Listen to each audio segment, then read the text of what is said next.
No part of this program may be copied or reproduced in full or in part without the express written consent of the producers, the McKinney Media Group.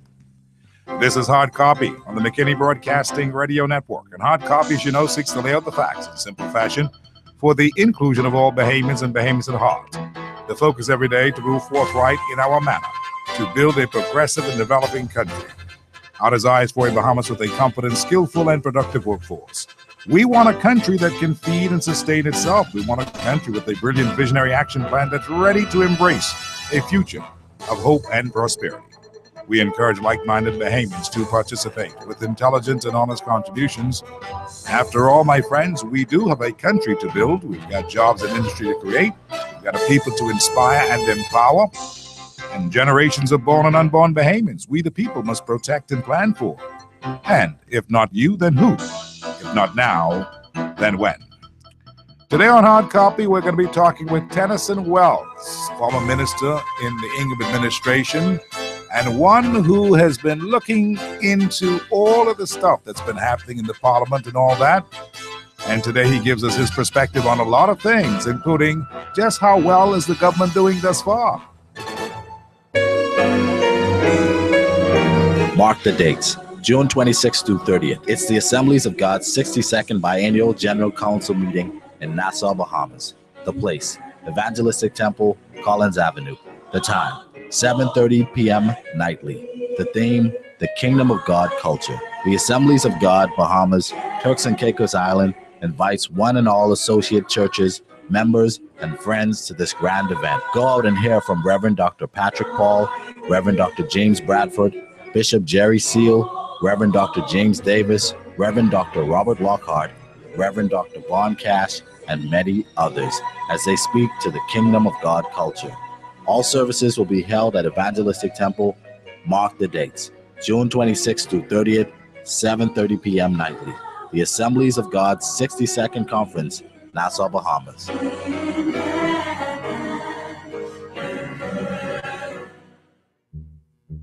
Be sure to stay cool all year round, especially when those hot summer months roll in. Keep cool with Cool Tech. Located at Tonic Williams Darling Highway, Cool Tech is your affordable #1 air conditioning center. They install and service everything they sell. That means prompt, reliable service 24/7. Cool Tech, the only way to stay cool with guarantee. Call Cool Tech now at 341-5665. Based on the premise of anything you can do, we can do better in the Bahamas. The Bahamian Brewery is 100% Bahamian owned and operated. Our thanks to you, Bahamas, for supporting our family of beers and beverages.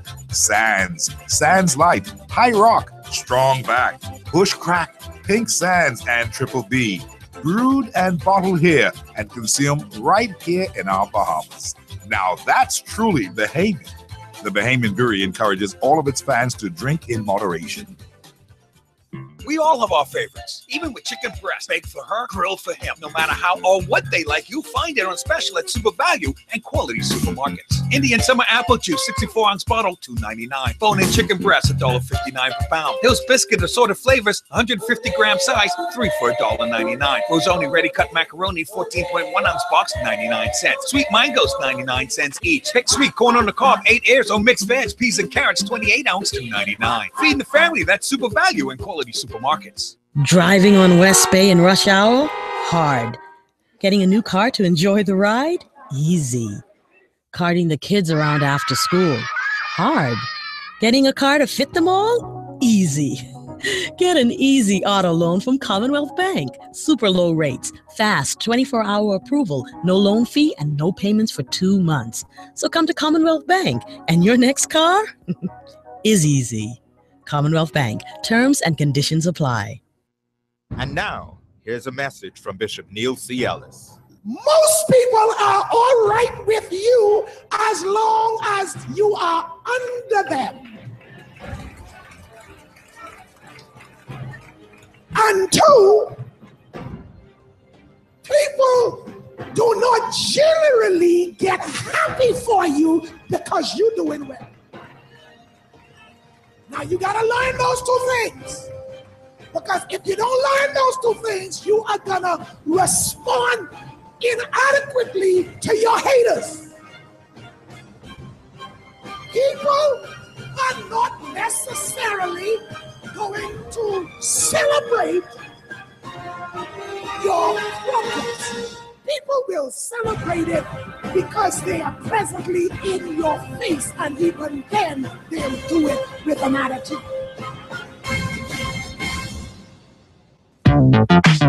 You have some people who claim that they want a free market, they want the economy to spread, they want our entrepreneurial spirit to rise and to open. But then on the other hand, you have people who have no intention of this happening and are very invested in things remaining the same as it always was. That's what we have to fight against right now. God wants a partnership with this government. They just have to be willing. We all have certain political preferences, but that has never stopped me from embracing every opportunity to give national service. Hey, let's get away!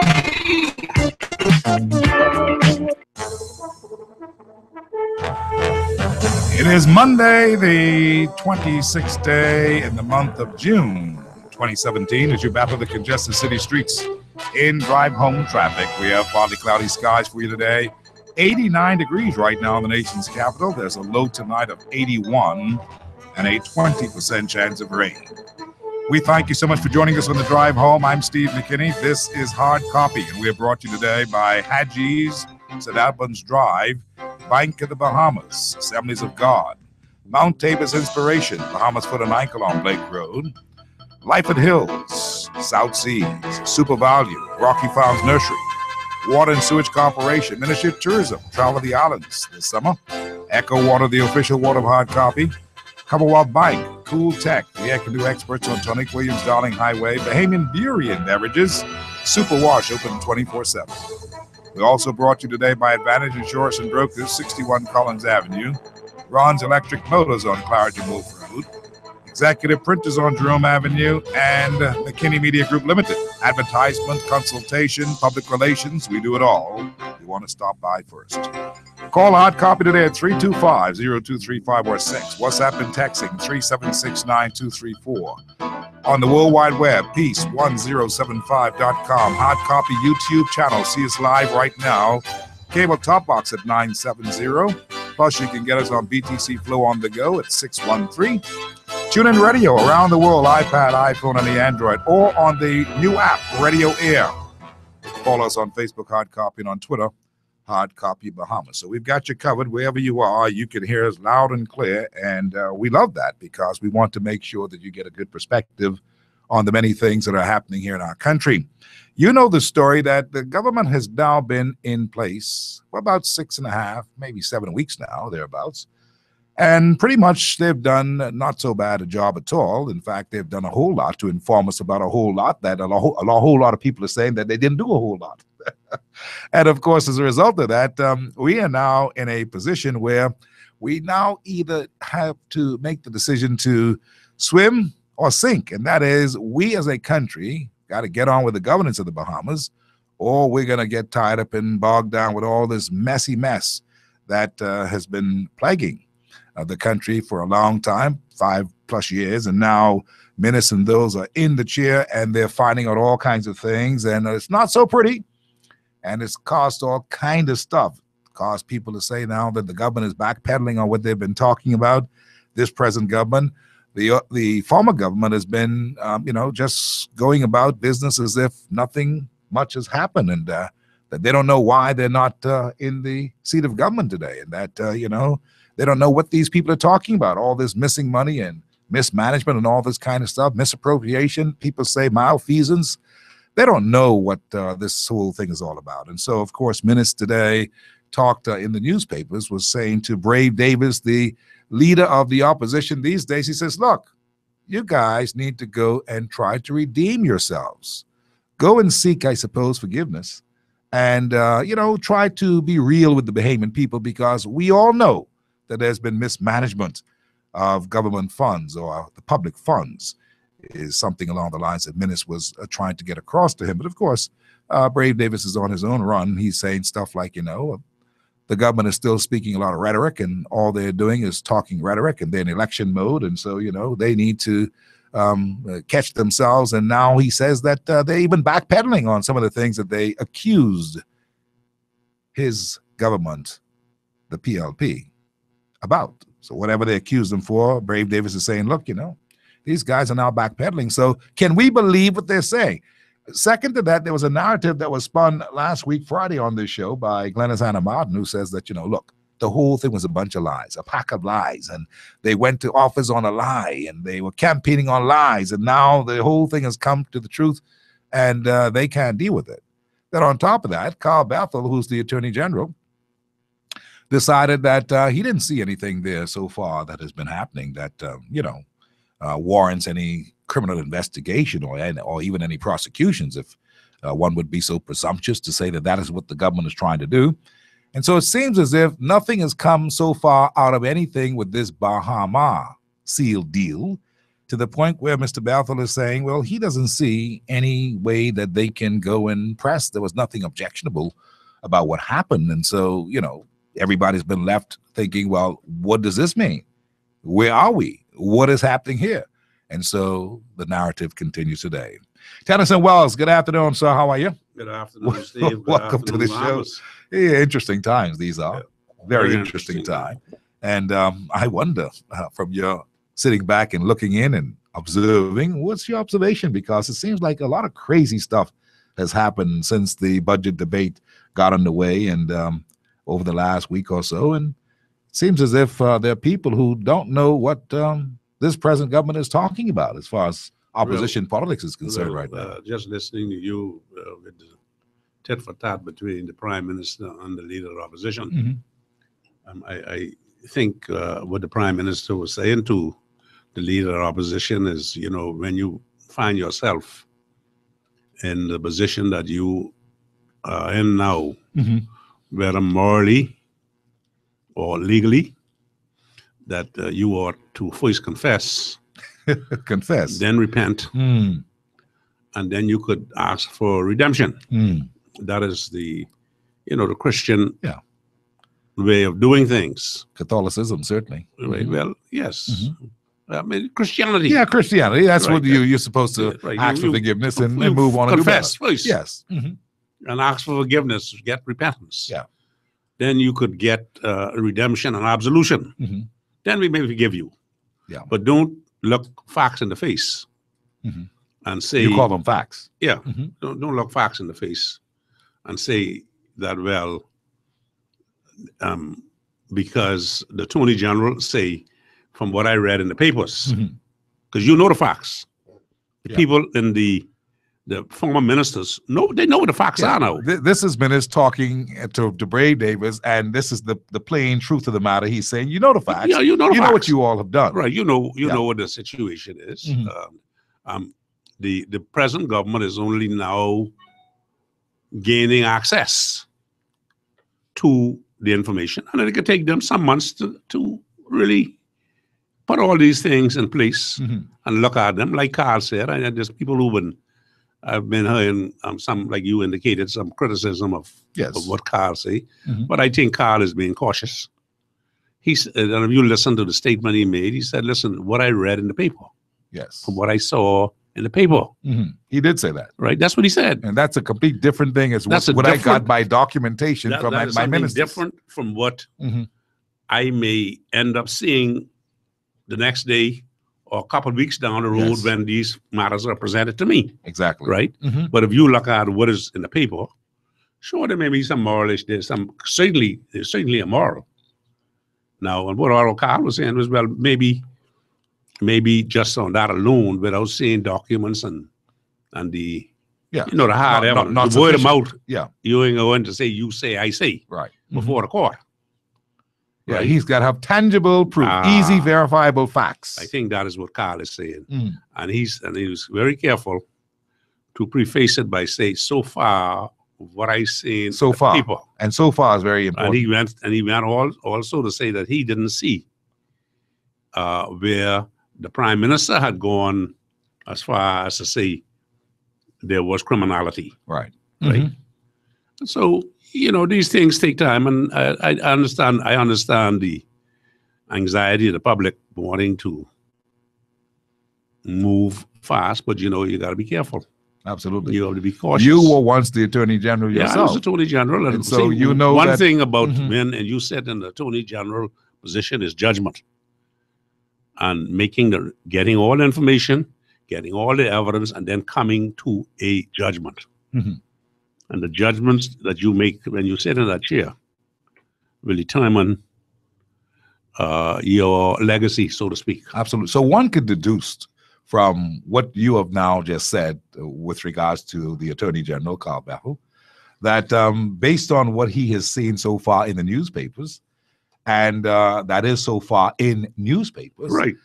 One can say, well, let's not say that these guys are out of the woods yet as far as the former government is concerned, because there are many things that can in fact still be revealed. See, from what the by public, documentation. Right. See, from what the public have seen in the paper, sure, they can call for heads. Ain't no doubt about that. You on the radio station as a host, but you read in the papers, you think we should. Yeah, certainly you would call for heads. Call some heads should roll. There's no question. No question about that. And a lot but I think Carl, sitting in the position that he is, he has to be very responsible. He has to be responsible. One who has authority must have responsibility. Right? Yeah, no question about it.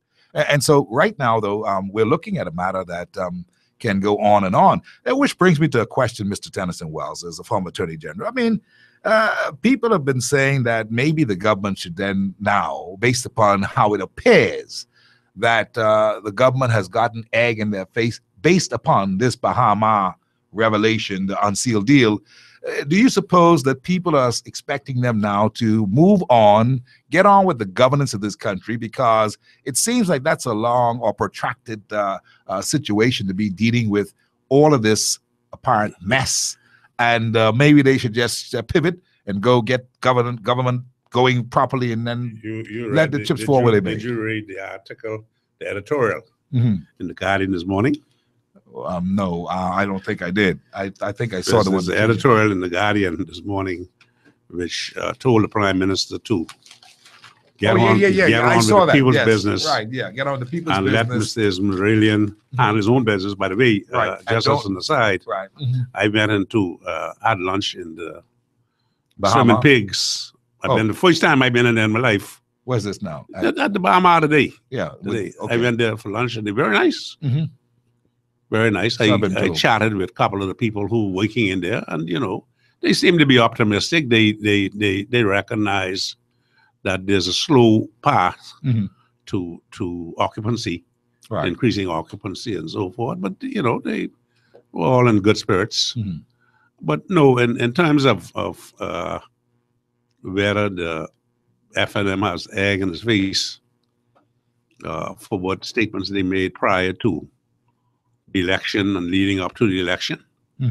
And let's face it, when you are in opposition, number one, understand what is happening. When you're in opposition, you don't have all the facts. You are not there in the same position that the government is in. But your goal is to be saying to the people at all times, we want what is in your best interests, right? We don't like to see, or we didn't like seeing or knowing or being told that Bahama is supposed to open in December 2014. Then it supposed to open in April 2015. Then we look in June 2015, they go into bankruptcy, right? Now, whether you can capitalize on that.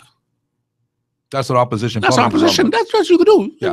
But it doesn't mean that it doesn't mean that you don't mean that you won't kill it. But I'm asking you, would that mean then that you would be reckless? Because there's a charge now against the Free National Movement that they've been very reckless with what they were saying. That's what Brave Davis never saying. But that is Brave. Brave have to say what he has to say because he's now in opposition. I understand that. Right. Same situation. Yes. Yeah. Shoe on the other foot. Yeah, shoe on the other foot now.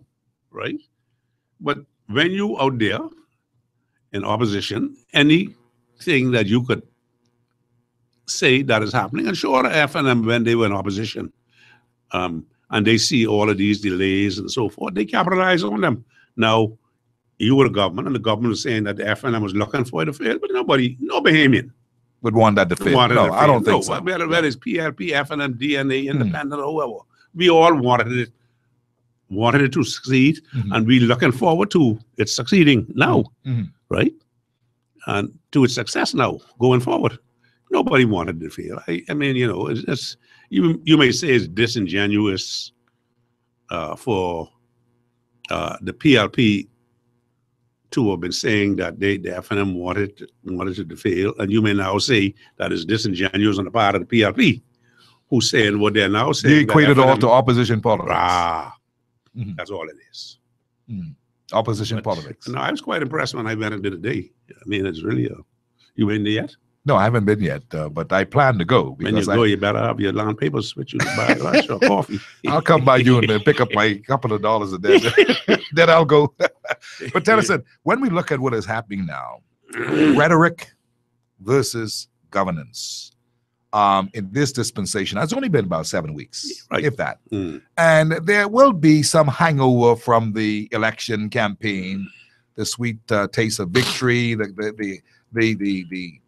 the wanting to go and, you know, season the pot with some more sizzle, that kind of stuff. But there has to be a break-off point where, you know, we are going to now pivot and do X, Y, and Z, because this is a critical situation that we have. We have a country that had to borrow $722 million. And so obviously we need some money. Things are not good. Our economy is shot, all of those kinds of things. So when is the focus to be placed on those things that are most urgent priorities? I'm happy that you came to the struggle that the government will have in trying to turn this economy around. I don't think it is disputed by the opposition or anybody else that they left debts of 400 million plus unpaid. Yes. Payables. And they left contracts. They executed contracts into the new fiscal year that starts July 1st. That's right. That is a major portion of couple of days away. That of that 322 million that the resolution was passed for. Yes. That majority of that is contracts that they already entered into. And the government got to pay them. And the government, the present government now. No, the government have two options. One, dishonor those contracts, or what I say, cancel them. Stop or honor them. My goodness. And they have to find the money for them. I think the government have taken the honorable part by saying that, listen, you as the government, you entered in these contracts, we met them in place, and if they are not illegal or so far out of the norm, that we are prepared to honor them. Right? Consequently, they had to borrow 322 million. Now, do you see or anybody see anything on the horizon, whether it was the PLP or a new government coming into office, where you could raise an extra, say, $200 million in revenue? That'll be about 20, maybe 7.5%, 8% of your revenue now, because I think the government is probably raising now maybe around over $2 billion. So 200 million will be about 10% of that, or give or take, right? So where will that extra revenue come from? To pay some of these bills, and at the same time create a situation where the taxes are not put on the Bahamian people, because the only one way you could do it. Yes, raise the taxes. Raise taxes. Put taxes on the people. And so forth. But you know, I sent through somebody who was advising me on some matters. I wouldn't call any names at this time, but I sent, they gave me some information, which I sent on to a couple of the ministers. And I believe if they are followed, One of them, is the airspace. I heard. Yeah. Glennis was on with me on Friday. The airspace, FIR. Sovereignty. Right. Mm-hmm. Sovereignty of our airspace. Right. When this is something that should have been done now 20 years ago. We should have taken that over at least 20 years ago. Mm-hmm. There is huge sums of money available, exogenous taxes Mm-hmm. that the Bahamians wouldn't have to pay a penny every time you buy a ticket Mm-hmm. to go off. I don't know how much is, but maybe up to 30-40% of that price is taxes. But you know who collect most of that? United States. The United States. Yes, sir. And they fly over our airspace. For free. For free. Yes, sir.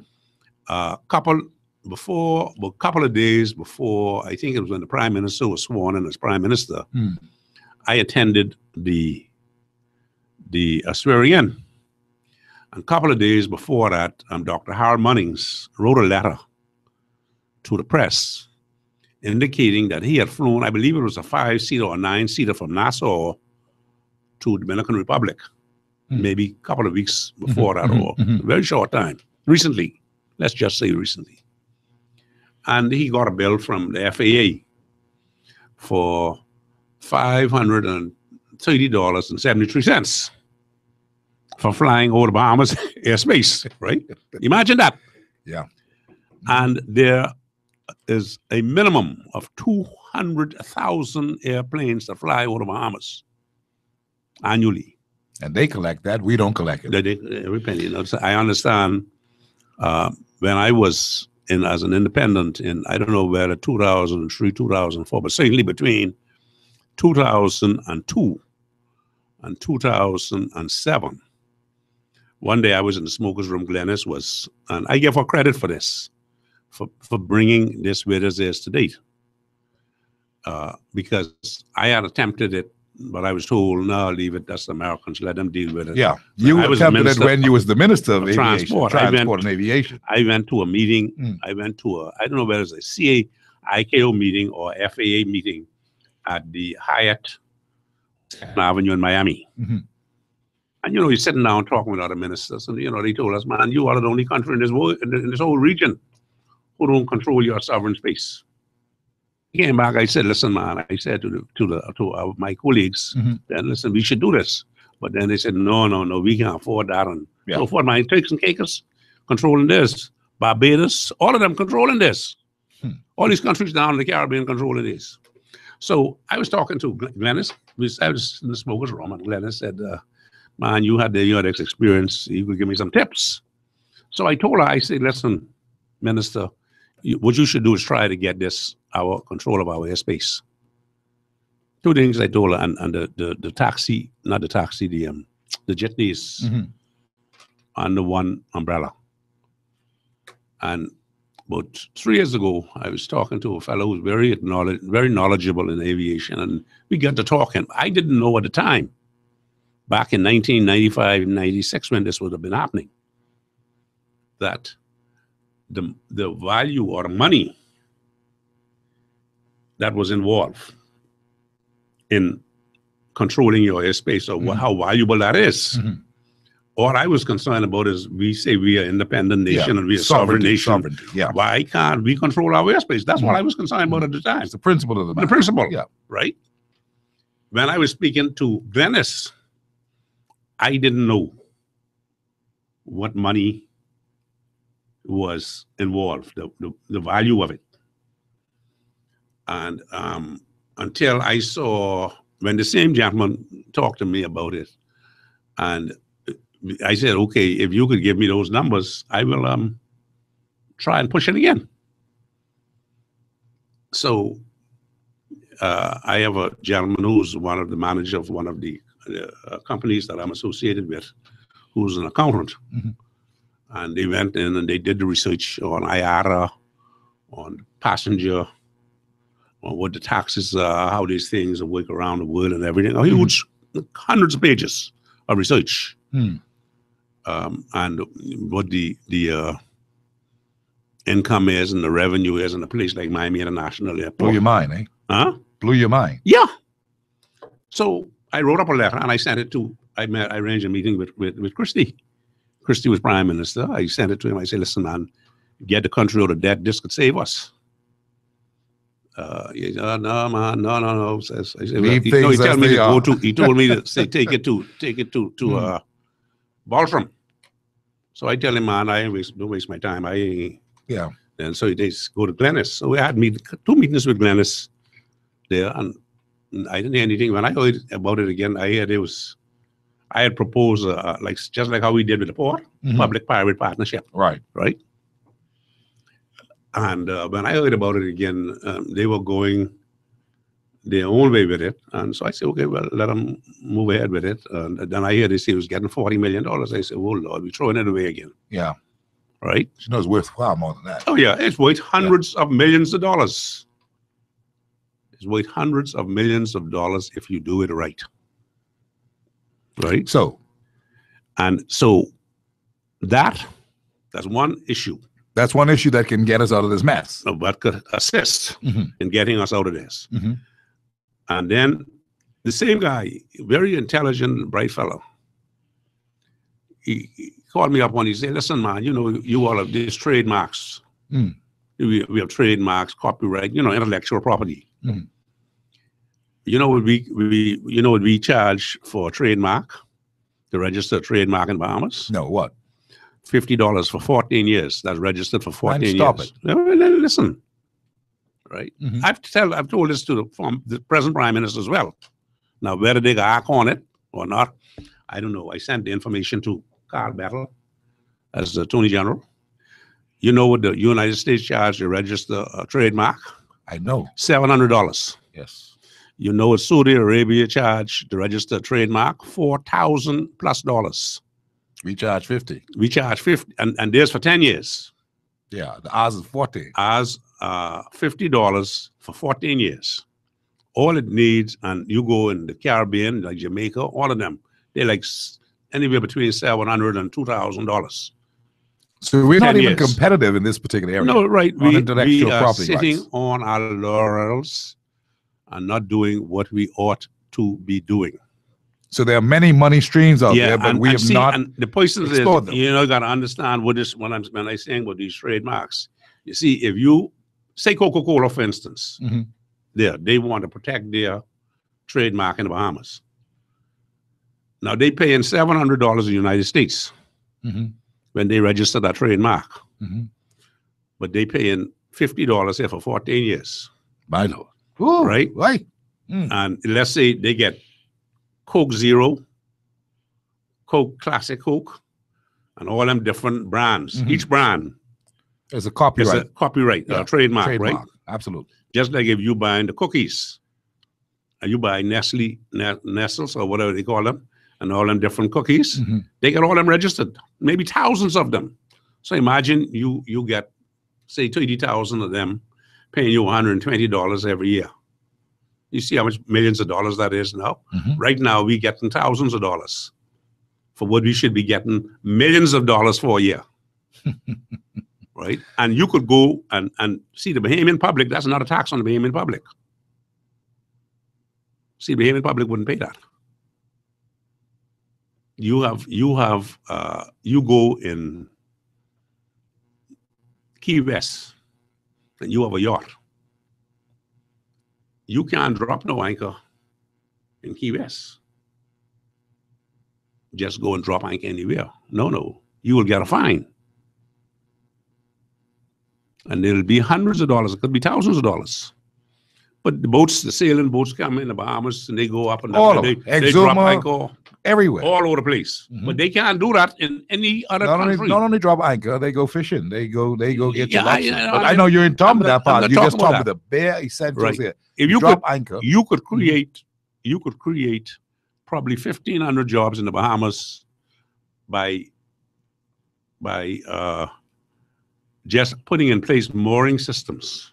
So when that yacht come, if he come into, let's say, go down Exuma Harbor, and he want to anchor in Exuma Harbor, whoever owned that mooring they may have to pay him $50 a night for maybe go on shore, to stay on the shore. He got to pay $150 or $200 to stay in a hotel room. If he wants to stay on his yacht, he pay $50 a tab to that mooring. But the fellow who owned that mooring would have a license for that. Should have a license for it. And he would pay the government for that maybe, say, $500 a year. Right? They have that mooring there. But he may rent that mooring 200 times a year for $50 or $30 or $100, depending on the size of the boat. So you create jobs and income for your people through the islands. And it's a beautiful idea because look at us. Most of it is waterway. That's right. And see, all of these things, nobody looking at them. I would suggest to the government that they get somebody to look at where our fees are paid by expatriates, like say music for the songs. They have the copyright. You know, the main things that people have to use. And see what the fees are and bring us up to international standards so we are competitive with the rest of the world. Absolutely. Don't be living in the 1800s because that's what they are, you know. Yeah, that's that exactly $50 right. fee. You see what I'm talking about for trademarks. Yes. If the research show that was implemented back in 1918 or something like that. Wow. Over 100 years ago. We've not changed it. Not changed it. Anyhow, Tennyson Wells, I hear what you're saying. There are ways that we can grow this economy. And that will be those, I tell you, will create $50 million a year right there that people are not even thinking about. So but you got to give the appropriate notices to the international, and it's only a stroke of the pen. Now, I believe that you've suggested these things because you see room for improvement, room for growth, because this has been a stagnated economy. It has been something that's not been growing, and it's perhaps because we've not been expressing the kind of ideas that you've just given us here today on Hard Copy, that these are the kind of things that we ought to be pursuing and going after. But for some reason, we've been lackluster. We've been laid back on a lot of things that we've not been thinking. This is a time for innovation, which you've just come up with. That's wonderful stuff. But will the government or anybody else hear these kinds of things and pursue them? When I was, and you know, I don't claim no credit for this, but when I was Attorney General, we passed the Copyright Act. Intellectual property was I remember that back in the 1990s, and these things should have been done then. Yeah, it was just that the act was passed and then it just died. Nobody did anything happened about after it. that, Right? It's the same thing with the Trademarks Act and other and patents and stuff like that. You go and you look at those things. There is millions and millions. I talking about tens of millions too. You know, I'm not talking about 1, 2, 3 million. I'm talking about tens of $millions in revenue that the government could start collecting this fiscal year. But I would say in terms for best practices, 30-day notice, 3 months notice. I understand that. We're talking with Tennyson Wells here this afternoon here on the show, Hard Copy. Tennyson, of course, is a former Attorney General. He's also been a former minister in, I suppose it's agriculture and fisheries, and then something else in transportation and aviation and transport. So he's had some experience. And he wants to, in fact, share some of that now with those who are, in fact, running the situation now in the country. And we are all looking for ideas because there must be a way to grow this Bahamian economy. I asked you about it earlier. The Bahamian economy seems to be somewhere flat lying about 1-point-something%, and we need to be at least 3% or 4 or 5%. No, Mr. McKinney. To bring this economy around now, what you need? You need a growth of 5, 6%, 7%. Yes, that's what I'm saying. 5 and 7%, no 2, 3 or nothing like that. No. To put this economy back in shape. That's the growth rate we need. And we are way off from the growth rate. Oh, yeah. It was zero growth rate, negative growth rate over the last 4 or 5 years. So what should be the plan then, Mr. Wells? Because I heard the President Minister of Finance say that first thing he has to do is go and try to find and locate some jobs and try to get things moving in this economy. And I asked you that question on the background of, should they be now getting down to serious governance? And what are those issues? What are those items that are hot button items, that are urgent items that the government ought to be taking a look at now? What has been the traditional approach to trying to grow the economy? Trying to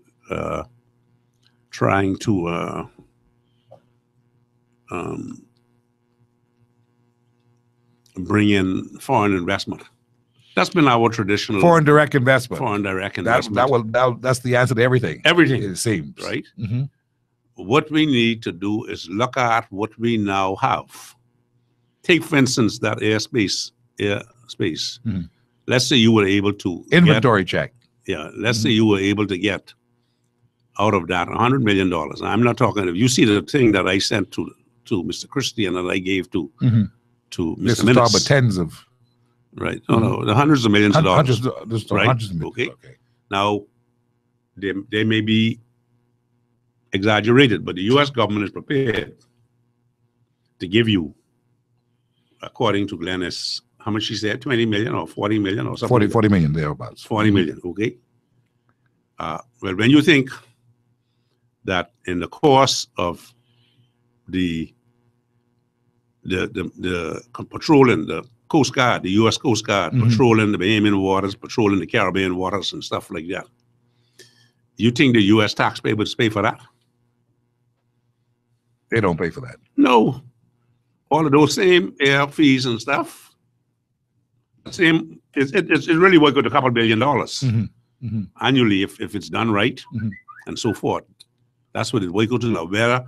How soon we could get to that and how soon we could put in place the technology to manage that, say air sea rescue and appropriate clinics in the case of there's a crash, and put the necessary boats. That's perhaps why the in place. former governments or people in the former administration were afraid of it, because right, because the cost workload, the cost of it. Yeah. But look at what that will do if you had that in your country. All the people in the Coast Guard, on the U.S. Coast Guard that they have in there now, and their helicopters and all of that, they would be jobs for Bahamians. See, it's no small thing. If you put that in place in the Bahamas, you're looking at between 2,000 and 4,000 jobs, high-paying jobs. If you take that over, but right now, all of those things, they're not giving you that. The United States is not giving you that for free now. I understand. Oh no, they get paid for that. Yeah. Right, and that is what previous administrations never understood. And if this present administration understand that, and let me tell you, the ICAO, every other country in the hemisphere control their airspace.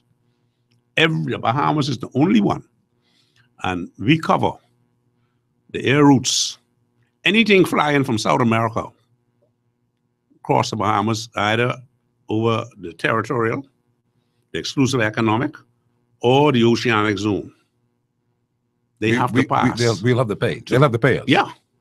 Every passenger on those planes is paying in that ticket that they pay for. There's at least $30, and in the British, when you fly over the British airspace, it's £200 to fly over in that ticket when you fly over them. That's what they get. Are we at a position, Mr. Tennyson Wells, where we can actually make this happen in reality? Listen. What I'm saying is that well, let me tell you what I have been told, and I wish the Bahamian public will call for it. That if the government was to go to ICAO, say, okay, we're now going to take control of our airspace, which I saw with Dionisio said that in his speech in Parliament. I was so happy when he said that. And he said by next year, this time, so we'll have it. All right? And if he does that, and the government then pass legislation guaranteeing the fees, the rates, that every plane that fly over here, whether it's American Eagle, United, Chilean Air, Ecuador Air, Jamaica, wherever they come from, that fly across here, paying $30 for every passenger on that plane, because you have not only do you have the air navigation fees, you have pollution fees, you have the security fees. All of these things add up. Maybe they only they only say the pollution fee maybe no more than $2 or $3. It's money. For each passenger. The security, say for ASC rescue fee. That may only be $5. But on every plane going, if they have 100 passengers, that's $500 the government getting every time they fly over here. And you go online and look at Google whatever they call the flight services, see how much planes flying over here. Yeah. Every places dotted with planes flying over the Bahamas. Flying. Well, Dionisio de Aguila is in fact the Minister of Tourism and Aviation and Bahamas there. So this will fall under his purview. I believe that the Dionisio get the testicular tissue to get it going. He's a businessman. And he's a businessman. He and he'll understand that. Yeah. Dollars and cents. I call him up immediately when I saw that. I say, you're on the right track. Yeah. No, I tell him he'll get it going. I'd be happy to help. Understood. So as we look at those matters, which are very, very interesting and compelling that we should pursue, we're also looking at other things that seemingly still continue to plague us. And that's why my question is persisting about what should we be doing right now? I know that there's election hangover that's happening, stuff that happened in the election is going to carry on for perhaps even a couple more months. But the point is, when do we begin this real process now of getting down to the nitty-gritty, brass tacks, the dollars and cents part of it, to make sure that we can turn this economy around if we can? You've given some good ideas, yes.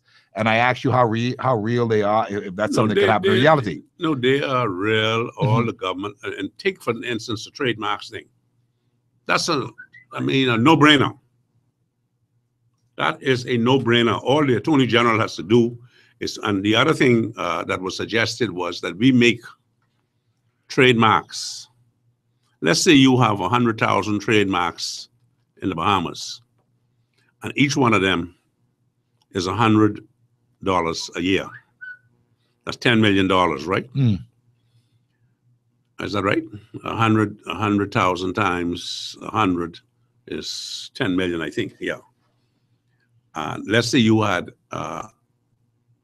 each one of those trademarks have to have a local agent, just like each company on the registry have to have an agent, and that company paying that law firm who register that maybe $300 or $400 a year to keep the corporate records, and they pay in the government $350 a year to keep that company on the register. It's the same thing with trademarks. Understand this now, right? So you just pass in that same trademark act, you just amend the law to say that each trademark, who have these trademarks, each company have to have an agent. You immediately create an extra maybe $10 million that come in this economy that stay here. Just by that. If the lawyer charge you $200, then it's $20 million. If he charge you $300, then it's $30 million. That's what you do just by that, passing that, just changing that law for that one thing. So that's make it quite interesting. And that's paid for by Coca-Cola, by Nike, by all of these big companies, all those who protecting their Kellogg's and all of these people, the beef companies, the meat companies, the biscuit companies, all of them. For protection all registered of their trademark in our jurisdiction. Right, yes. Yeah.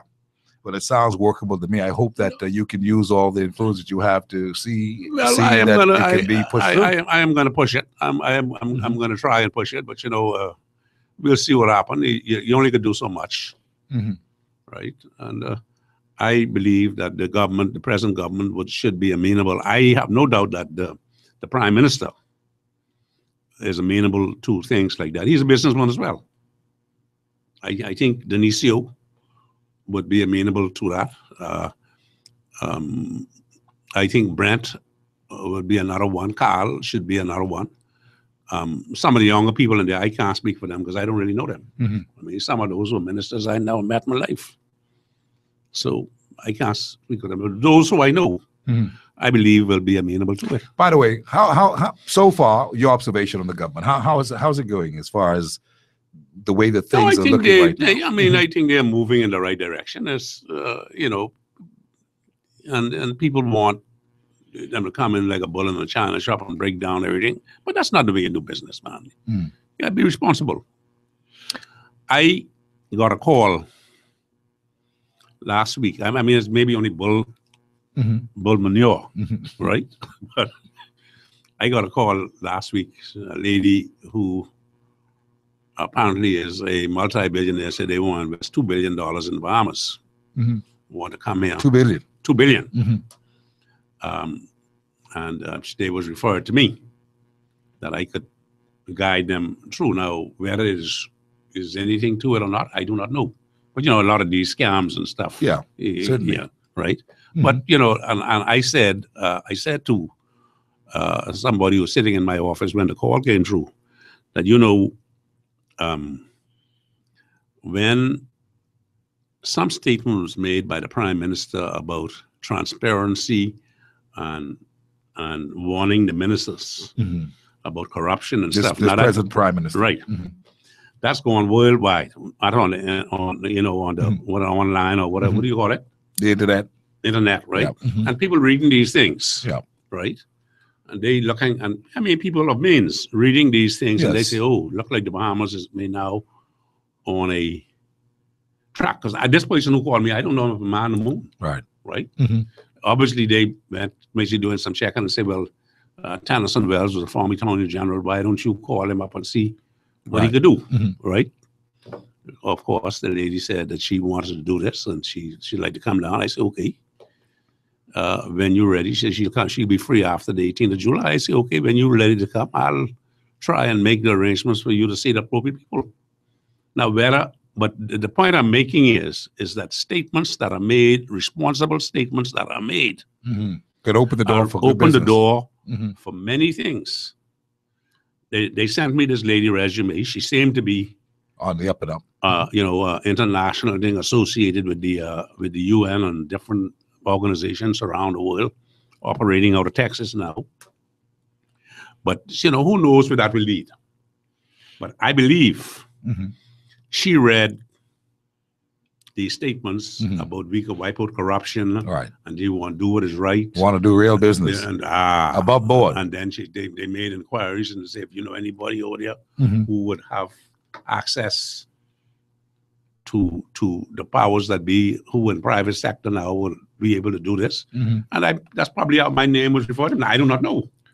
Tennyson Wells. And I say this publicly. Understood. Tennyson Wells. It's not easy to wipe out corruption in a culture where people have a culture of this is how we do it. Even though the nation's prime minister, the chief executive, Dr. Hubert Minnis, said this will be the standard, which is good, which is exemplary, which is the right thing.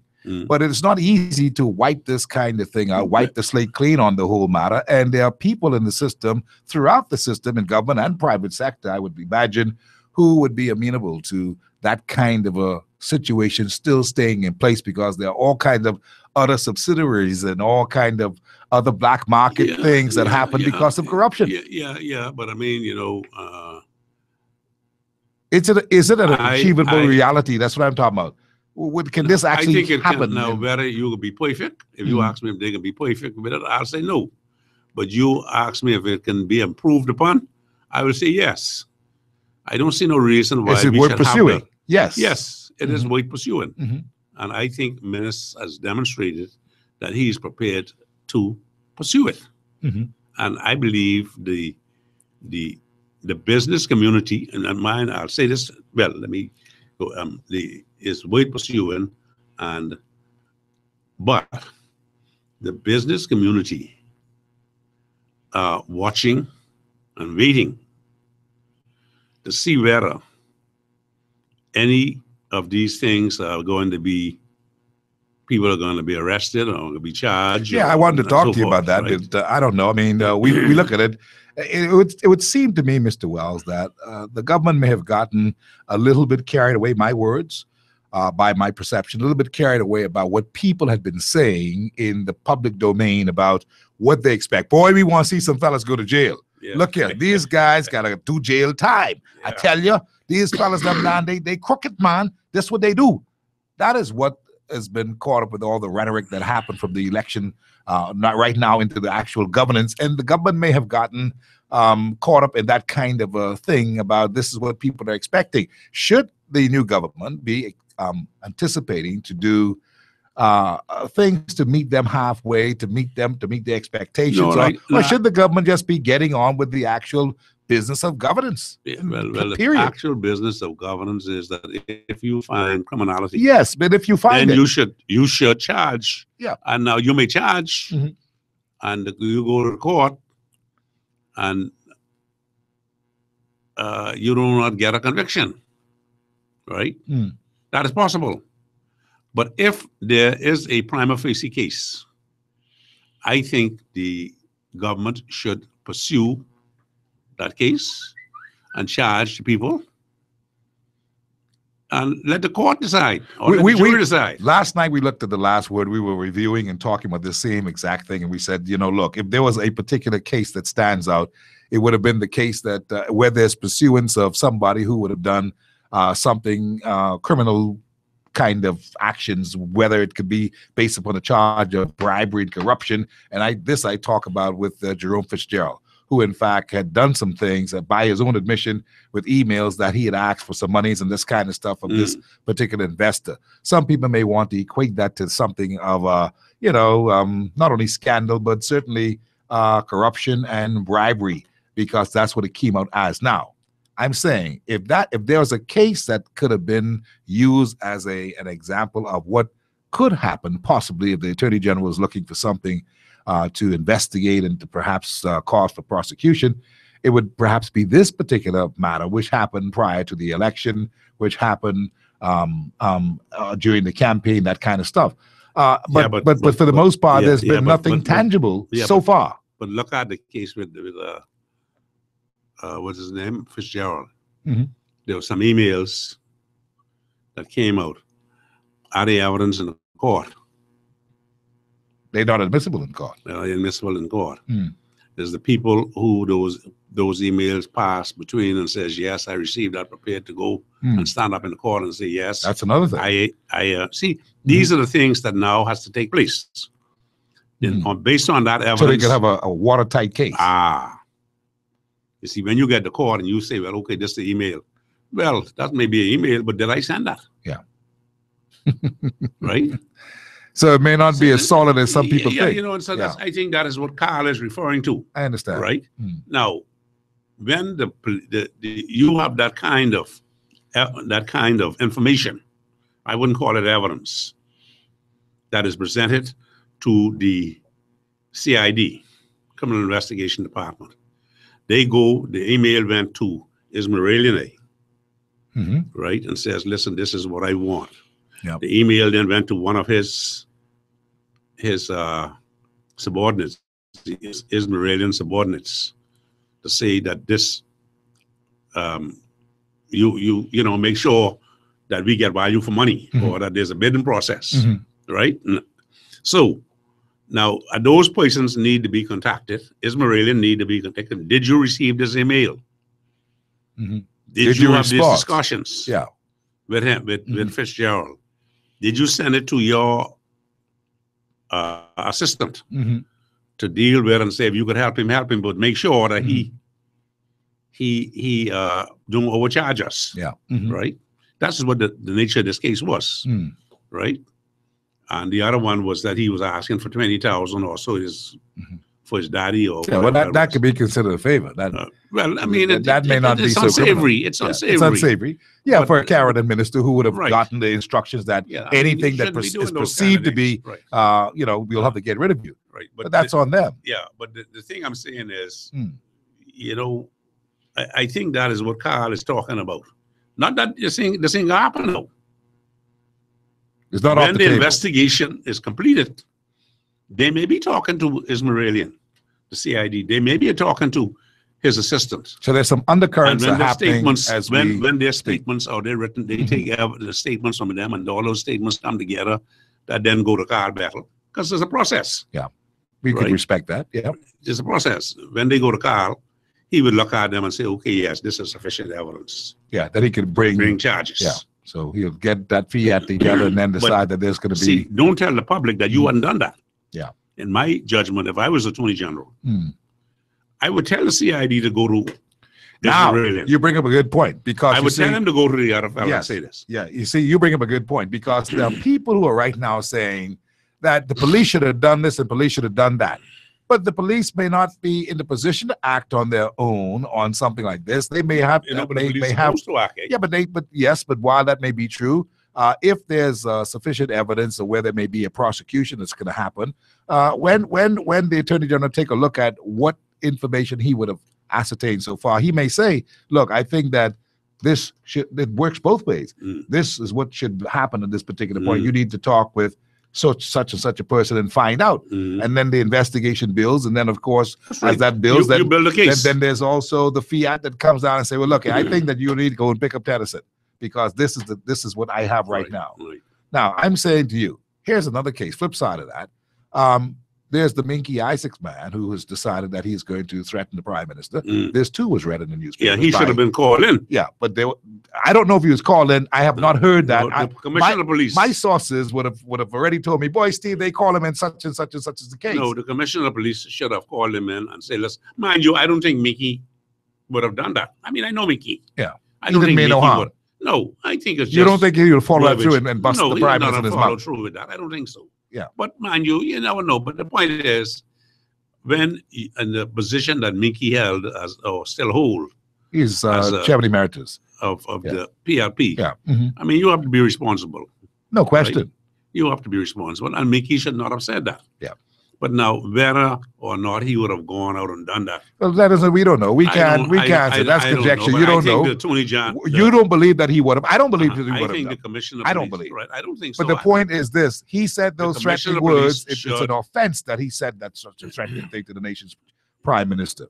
Well, I think the commissioner of police should have called him in and give him a warning, a clear warning. If you repeat something like this again, we will have to take action.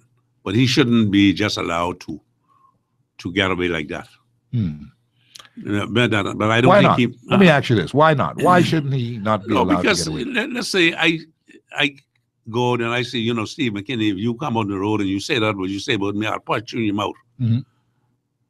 Then you'll be having all kind of people in the courts, not because he's the prime minister, No, we're not looking at that. Yeah. Is whether or not that's a threat to any individual or any person. Yeah. Should be A threat treated is a the same threat. way. Yeah, a threat is a threat. Right.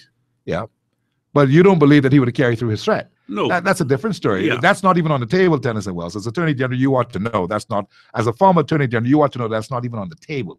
What's on the table is what he said, and the fact that he repeated, and the fact that it was printed in the newspapers, and the fact that what's printed has gone all around the world, and the fact that this is the office of Prime Minister, Well, even though you say that it's about somebody as an individual, and this is really, I mean, well, let me ask you. it's Suppose contempt. suppose he It's had said, contempt for an office of a man who No. holds such a high office to be.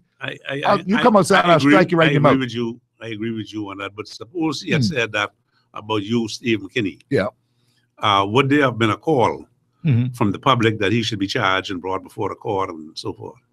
No, well, for me, yeah, the public might. The law, the hard copy the nation would same- have defend that. No, but They no, would have no, called. but I'm a what I'm popular saying, fellow. the law So applied to you the same way. As yes, the it Prime does. Minister. It does. It does. Listen. I know that. I know the law, so I'm not going See, to say. he or said even that about the suggest. Prime Minister and the reason, and we all know that The he's- circumstances are different. First and foremost, Mr. Tennyson Wells, here's what happened. The Prime Minister made some accusations, I call them, in the House of Assembly, based upon documentation that he was reading. He was reading verbatim from a document that he had Right. that says what Minky Isaacs would have done. He got a bid for this oil cleanup or whatever it was. Yeah. Fine. But you think? But there was hold any- on. You think there was any bit? No, but listen. Well, the Minky Isaacs admitted that what the Prime Minister said wasn't incorrect, that he was asked to bid. He was asked to put in a bid. I mean, he didn't put in no bet, man. That's a different story. Listen, that is not my the point. people who's- My point okay, is this. back to the point where we My point, Tennyson, is, not we my point is this. This was said in the House of Assembly. uh, The House of Assembly, as you know, is a privileged place, is it not? right? So one can say anything about any civilian in this country in the House of Assembly because it's a protected environment. Miss Charles, Justice Charles, say no. Well, You she were may. not permitted to go and I saw abuse. that rule, but the bottom line is that it's been abused over the many decades, over the many years. Right, right, But I'm okay. saying here's something was said in the House of Assembly by a privileged a member who, in fact, is protected by that particular sovereign area. Mhm. But he is saying if he come outside, Mhm. see, it's not good enough that that No, was said Mickey there. was dead wrong. I mean, If there's he no come question about that. outside, I would punch him in his mouth. Yeah, I think he was dead wrong with that. I mean, So- I don't defend that at Yeah. all. So we agree that it was wrong. Minky should not have said that. I said Right. it to him. I think that Minky just was probably just totally ticked off and just carried on. But the point is, you this. know, if you know Minky, yeah, I know how Minky he is is. very. Yeah, well, I understand that. But the bottom line is this: he is also a chairman emeritus. Yeah. He's also an example, a good example of who a person who's just a regular, ordinary fella can come up and do wonders in politics and get things done in politics, because he did do a number of things as one who served in the PLP. But he has to see the wisdom that his statements were not only crazy, it was asinine, and to not even admit it and come back and apologize of his own volition, apologize and try shaking his hands and say, I really sorry about that. Yeah, I mean, and that's what think men Menace ought should- to do. I mean, what's his name? Minky should have just apologized for the statement Now, he made. here's the other side of this coin. He hasn't done that yet. There's been no arrest or there's been no questioning of him coming in, because we in the media would have known that. I There's said that the nothing commissioner is- of police Yeah, should have that called has him not- in. That has not happened. The commissioner of police has But not. I don't know called him. whether it happened or The not. point what I'm making, we would have known that. You would have heard about that. You better be sure of that. All right? That has not happened. So it has gone scot-free. Nothing has happened. Now, listen to this. The other side of it is this. I understand that the prime minister himself says, through his surrogate, as I was told last night, the press secretary, that look, he ain't checking for that. Leave that alone. That ain't no big deal. Yeah. Now, Because I think the prime minister himself know that Minky only blowing hot air. but you see, there's something more to it than that. Not that I want it to happen. There's something more to it than that, Tennyson. The perception of it is that sometimes these things can find a way to come to life, and it sets a precedence. That's the point. That is why. So I said he when you should have been- this little fella from down through Joe Donkey Alley come and say, Menace, you better stop jiving around by punching your mouth. Listen here, you can have started a whole new right ball game. Yes. That's why you have to nip it in the bud. Yeah, that's why I say that Okay. they should have called him in. Well, they haven't called him in yet, but we'll see. Maybe this week they'll call him. And maybe if he was to come out in the newspapers or wherever and just say, look, I was just totally upset about it. And I said some things I shouldn't have said, and I am sorry for that. And move on, because the truth be told, this is a new government in town. We don't need to have this kind of malice that's now circulating. Yeah, I agree. And you got all these years coming up. You gotta find a way that you can just ease the tension on that whole matter. But it looks bad. And it looks bad from Menace's point of view too, because Menace just kind of flippantly said, don't worry about that. He's the nation's prime minister. Even if he sees himself as just an individual civilian, the bottom line is that other people will not see it that way. They will see it as, that's the prime minister way. That's what they will see. And that's why I'm saying maybe he should have just let the chips fall where they may on whatever happened. But that is how it turned out. And that's quite interesting as far as I'm concerned. I'm watching with interest to see what's going to happen. You think anything is going to happen? With that? No, I don't think so. That's that, right? Yeah. Dieter wrote the note. All right, let's look at the time. Oh boy, we've got to run to a break. And when we come back from the break, we'll talk some more Tennyson Wells. There are many questions that I really want to get from Tennyson, want to ask him about today. And it has a lot to do with finance. He's a financial kind of fella too, because he's a businessman. And, when we look at what our debt ratio to GDP is right now, when we look at our national debt right now, when we look at all the borrowing we've been doing, and we add this whole thing together, it's not a pretty picture. It doesn't look too promising to me. And that's why I'm concerned about things, whether or not Mr. Wells will be concerned about those same items like the economy, like crime, like immigration, and the fact that, all of these things are coming together now to come home to roost. And we have to find a way to get out of this dark hole that we are in. How do we do it? I want to talk to Tanzan Wells about that when we come back here this evening on Hard Copy Live. You can call me too at 325-0235. Mr. Wells is going to leave about 10 minutes before the hour of 7, so I suggest that you get your calls in now. 325-0235 or 6, 325-0242 or 43, 325-0252 or 53. You can also WhatsApp and text me right now at 376-9234. And we thank you for around the country for joining us on the World Wide Web today and on TuneIn Radio. We're back in just a minute. This is Hard Copy Live.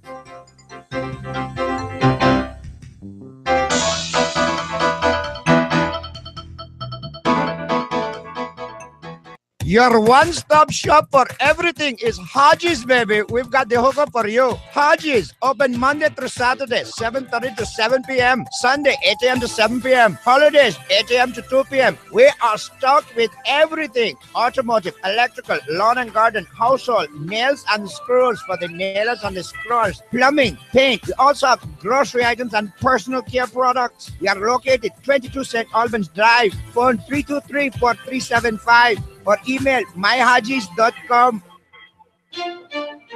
If it moves, chances are Advantage Insurance can insure it. We offer a variety of coverage options for cars, SUVs, trucks, scooters, boats, and more. Our comprehensive auto insurance policy covers loss or damage due to collision, theft, fire, flood, or hurricane. Third-party coverage is also available.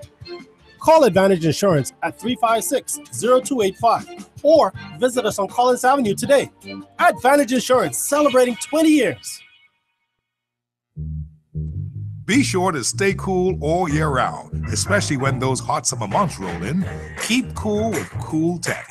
Located Tony Williams Darling Highway, Cool Tech is your affordable #1 air conditioning center.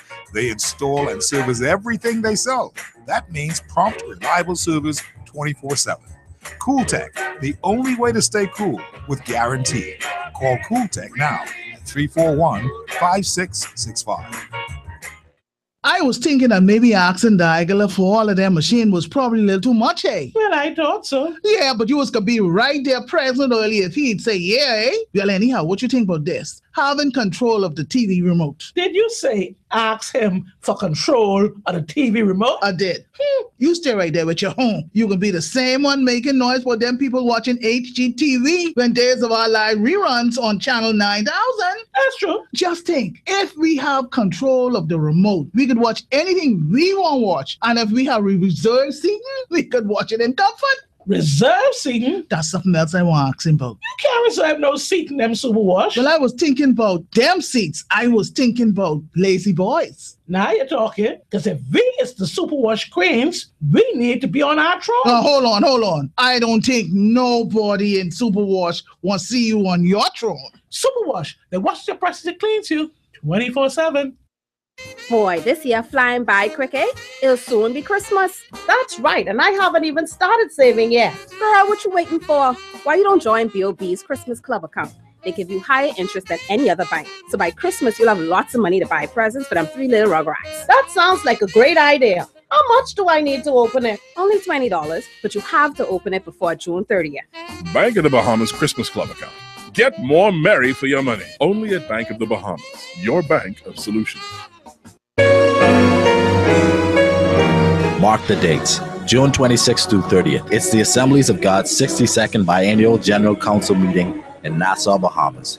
The place, Evangelistic Temple, Collins Avenue. The time, 7:30 p.m. nightly. The theme, the Kingdom of God culture. The Assemblies of God, Bahamas, Turks and Caicos Island invites one and all associate churches, members, and friends to this grand event. Go out and hear from Reverend Dr. Patrick Paul, Reverend Dr. James Bradford, Bishop Jerry Seal, Reverend Dr. James Davis, Reverend Dr. Robert Lockhart, Reverend Dr. Vaughn Cash, and many others as they speak to the Kingdom of God culture. All services will be held at Evangelistic Temple. Mark the dates. June 26th through 30th, 7:30 p.m. nightly. The Assemblies of God's 62nd Conference, Nassau, Bahamas.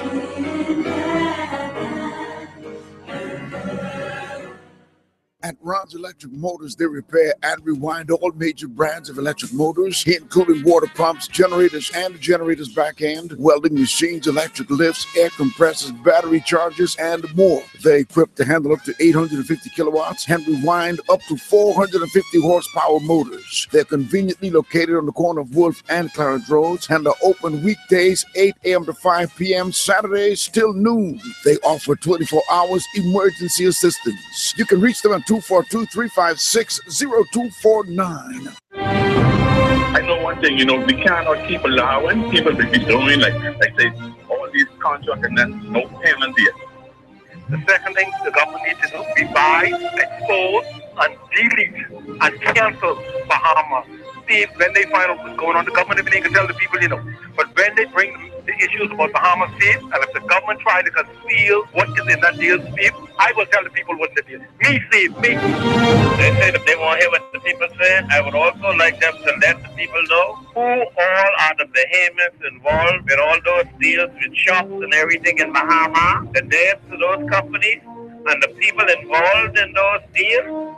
Concerning that airport for that person with 5 shops. I see, come on, man. I mean, they think that the people don't want to live it.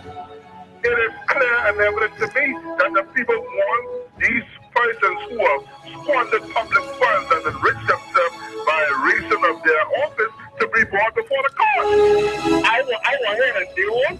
We're going to send somebody to jail. And I want to hear murder just revealing it. I want to hear what systems we can put in place so that this don't happen again.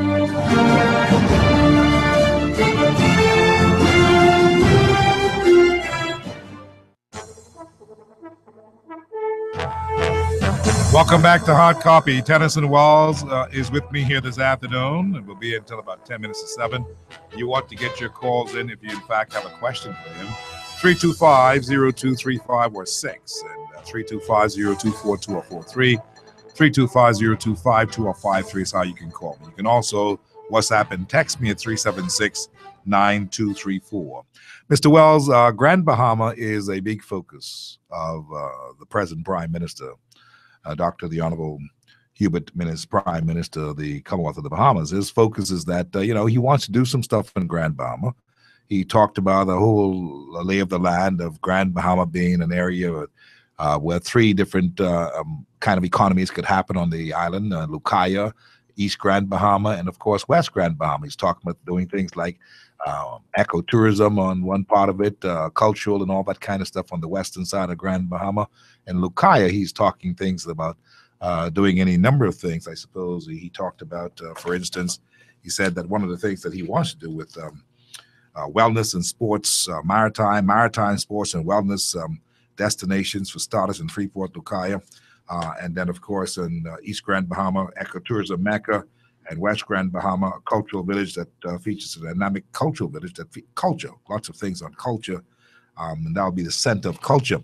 Now, initially, he started talking about how they wanted to do some kind of major financial center in Grand Bahama. Mm-hmm. But in recent times, he's not spoken to that. He's been speaking with about these other areas.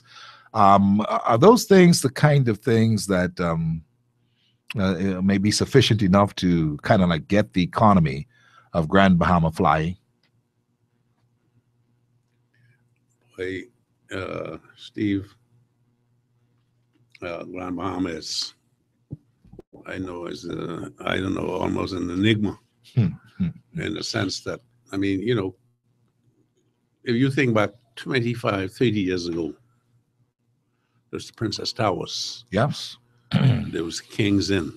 Mm-hmm. There was down in Lucaya. There was Xanadu. Jack Tar. Mm-hmm. Well, I think Jack Tar was close by then, down in West End.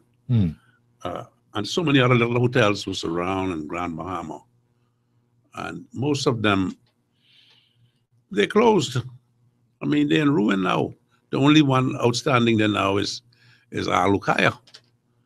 And I think the government first priority should get that back on track. Mm-hmm. That should be their first priority. Because I think they've lost Princess Towers and King's Inn. They're gone. They're gone. Mm-hmm. I mean, they have to be knocked down. Yeah. And in the central Grand Bahama, in downtown area,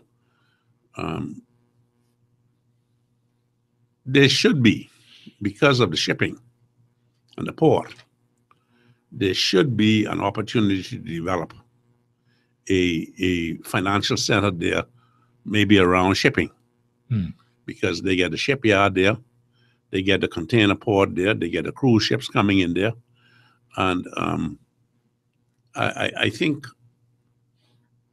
that maybe they should try and develop a kind of maritime industry that need resources, so financial services like insurances to insure ships and to register ships and do things like that. And where it's located, 50 miles off the coast from what Port Ogle is, Palm Beach. It should be, they should be able to do that. And see, that's a area where I think the government should try and encourage maritime. Yeah, maritime, because we are archipelagic nation. Yes, right? No, I see that. And if you go in Trinidad, there's an area called Chagaramas. Miles and miles. There's nothing but yacht repairs and stuff. Hundreds, I think, not hundreds, thousands of jobs. And we need to develop that in NASA. Over the years, we have been developing marinas. If you look at through the country now, there are marinas in everywhere. You're right. Yeah, they say we're going to do a small resort, and they construct a marina, 20-slip marina here and there. Right, but I mean, you need. You go in BVI. I don't know if you've ever been there, but it's a huge. It's like a yachting capital, and why should that be in BVI?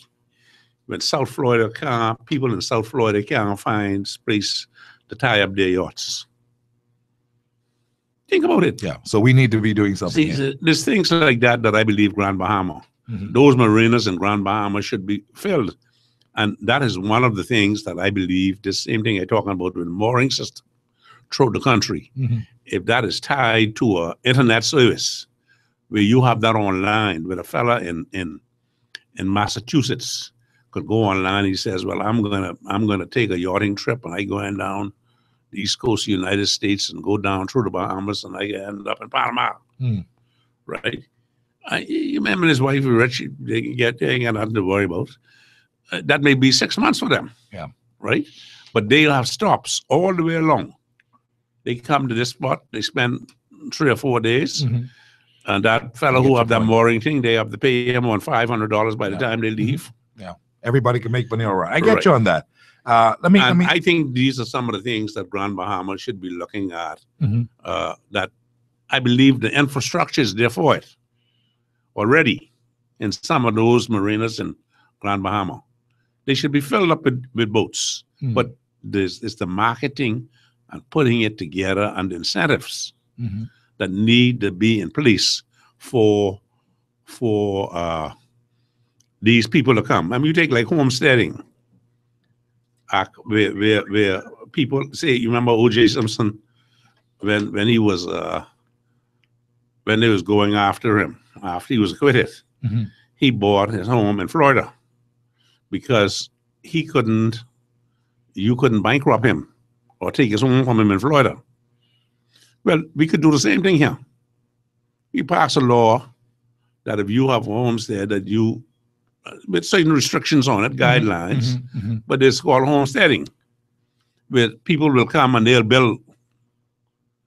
Just in case. Just in case, right? And not only that, they're outside the United States, but they're right next door to it. Well, Tennyson, you've got some wonderful ideas. I think that you need to have plenty words with those who are now running this country, because they need the kind of things that you're talking about. Sports and wellness for Freeport, Lucaya, with maritime as a destination for starters. That's what Minister says. He says East Grand Bahama, ecotourism Mecca. He wants to make that into that. And of course, he says basically that this cultural village that he's looking at in West Grand Bahama may be all the ingredients needed to really bring that whole island to some kind of life. And then he says, according to him, Minister, Reviving Grand Bahama's economy is pivotal to achieving our national development objectives. He says, my administration would also roll out a workable plan in tourism in cooperation with key stakeholders to rebuild brand identity and incentivize investment in Grand Bahama. So that's another thing. I suppose he's looking at that kind of thing, Hyatt and that kind of place, hotels and the rest of it. But I mean, it's a long way off, or you think this is something that could happen immediately? You see in Grand Bahama, the infrastructure is in place, you know. Tremendous amount of infrastructure in place in Grand Bahama. But the question is never been properly marketed and promoted. I think some dollars spent on promoting it, and people feeling, like I said to you about that lady who called me up, right? Feeling that if they come to the Bahamas, their money their investment will be safe. There's no corruption, and people have the hand out every time you turn around for this permit. You got to pay for the permit and then pay somebody, bribe somebody to get it. If we could beat that kind of thing into the ground and wipe that out, I believe you'll see tremendous turnaround in this country. I mean, quickly too. Yeah. This person says, please tell Tennyson if she has any oil fields and refineries in Africa and Texas, stay away. I hear of some Bahamians caught up in a whole fraud scheme with such a person. This is what this person says. They like must be I say, talking about. I only mentioned that because of the statements that the Prime Minister have made. You see that as something. I have no idea who the lady is. She may be a gold mine. Due diligence. Due diligence. That's right. all it is. That's all you need. This person says industry for Grand Bahamas, Tennyson. Industry is what Grand Bahama needs. And of course, anyway, I wanted to read some more text message, but let me go to a call and take a call on the line. Hard copy, how are you? Good afternoon. How are you doing? Very good, thanks. We're talking with Tennyson Wells today, and we're looking at governance and where we're trying to go in this particular place and time. What are your thoughts? Well, yeah, Mr. Wells, one of your first statements that you made, you just hit the nail on the head. Basically, there's a big difference between morals and legal issues.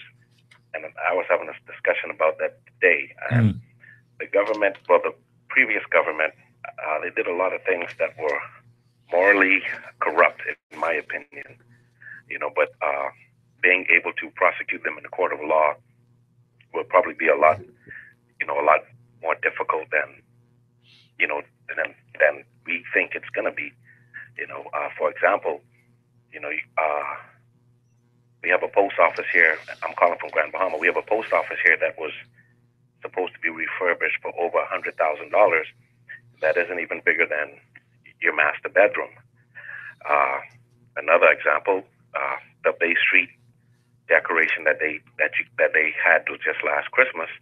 The individual just took a bunch of their grandmother's sofa coverings and not the sofa covering. I paid.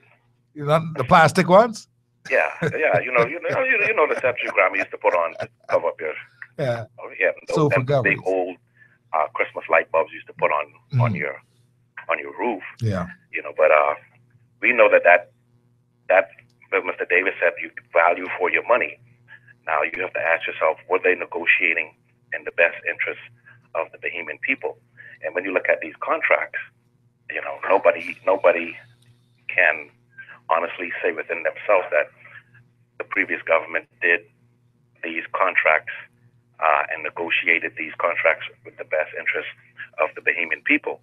Take, for instance, the example you used about a post office that's no bigger than your bedroom. Now, you see, something like that, I would ask quantities where to how many blocks, how many bags of cement, how much sand, and so forth. No, it wasn't any blocks. They only, like I said, Mr. Wells, this building just was basically got a paint job and maybe some furniture. The structure was. Yeah, well, that's what I'm saying. I would say go, and I remember when I was in cabinet, somebody was doing a job and they had the light the fans. They had some fans for a couple $100 that was being sold locally, retail for, if I recall correctly, about $50-some. Now, you go and get the model of the fan, the brand, and everything, and they do that. You look at the price, and then you'll say, well, there must have been a corrupt intent. If the value that they were charging the government was exorbitant, was 300% more, 400% more. It's Well, like I mean, when basically, almost every contract that that has been revealed right now. I mean, the prices and the costs were just, I mean, ridiculous. Yeah. You know, the contract for the sorting of debris, that $8 million contract. You know, that is just ridiculous. And how are we gonna verify what has been done? I might as well just give you a contract and say, hey, I need you to dump some fresh water inside the ocean. You know, how am I gonna be able to do a serious audit on something like that? Yeah, you but know? you see, really, with $8 million for cleanup of New Providence, really is exorbitant. Anybody know that? Yeah. And we all know who drive around the island on a regular basis, know where to dump, where they were placed, right by the sports center. There was one there. One was on Carmichael Road, and I think there were a couple more around the island. But there's no way What really hurt me that it could be justified of $8 million. It still hurts me when you see the opposition now come in and they try to wordplay, like you say, you know, you get value for your money, or they just play just completely ignorant to the fact that what they did was just very immoral. You know, now, like I said, being able to prove it in a court of law might be a totally different thing. But for an individual to be able to pick up 4 checks totaling almost $1 million in one day, when you have individuals such as teachers and civil servants that contribute to this nation and the bettering of this nation, and they have to go months and months without getting paid. Yeah, well, that's what I'm saying. There gotta be if you look at that, there was corrupt intent. Was there a corrupt intent? How could you get away with something like that? Is that the normal course of business? What? And I don't believe so. That's stealing by reason of employment, man. Huh? Stealing by reason of What would be the employment. charge in the courts? You know, that is the question. You know, One of those charges could be stealing by reason of employment. Well, you know, I notice now all the ministers are saying that it was not me, it was the next one, and I didn't have responsibility. And Brave Davis, my friend from Grand Bahama, is also saying, look, you know, that these guys are now sliding away from their original statements, ministers of the government present, and they're saying that they're now backtracking and they're backpedaling, that, you know, they didn't mean it like that. It really wasn't like this and the next thing. So we are left confused as to what really did happen. And maybe those contracts that they got, they were just overpriced and the rest of it. But the fellas them did something for the work, and they're satisfied that they were able, that they paid people for work that they supposedly did. Okay, what about the works that have not been completed and people being paid? Let's look at BAMSI. Yeah. You know, let's look at the urban renewal. These structures that have been claimed, that roofs have been put on and the structures have been completed, and when you go and check it out, these structures are still covered by trees and stuff. I mean, who's responsible for issuing those checks and paying those individuals for a job that has not been done? And how do we get? I'm telling you, if there's a proper forensic investigation carried out, I don't see how some of these people are going to escape. Yes, can the government? I don't see it. Can the government garnish these individuals' private accounts? Can they freeze these individuals' account and make them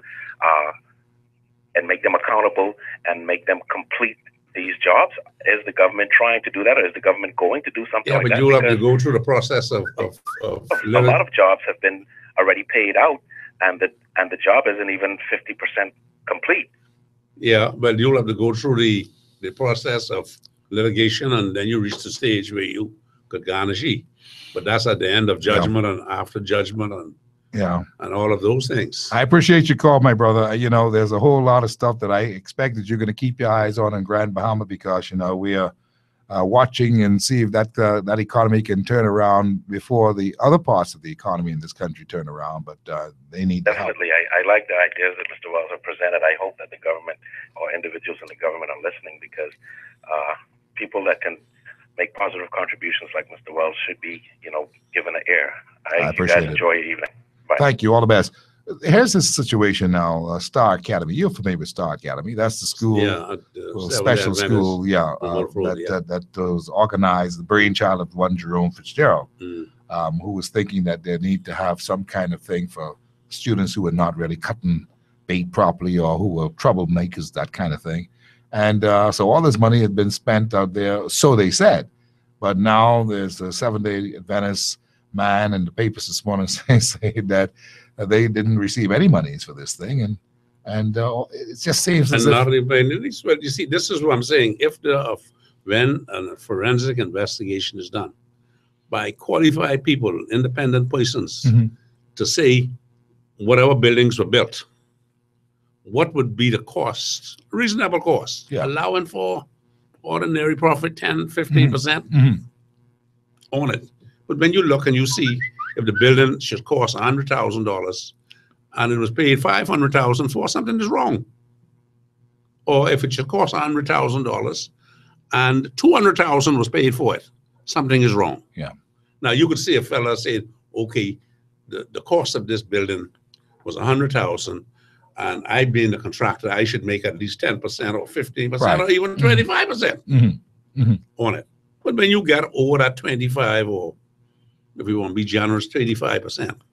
that's pardon. Yeah, that's pardon. Somebody pardoned the contract. Somebody getting something so they could get something back. Corrupt there. Yeah. If you're dealing with public funds. Yeah. Right? Now, if you're dealing with your private money and you want to pay it out, that's your business. Yeah.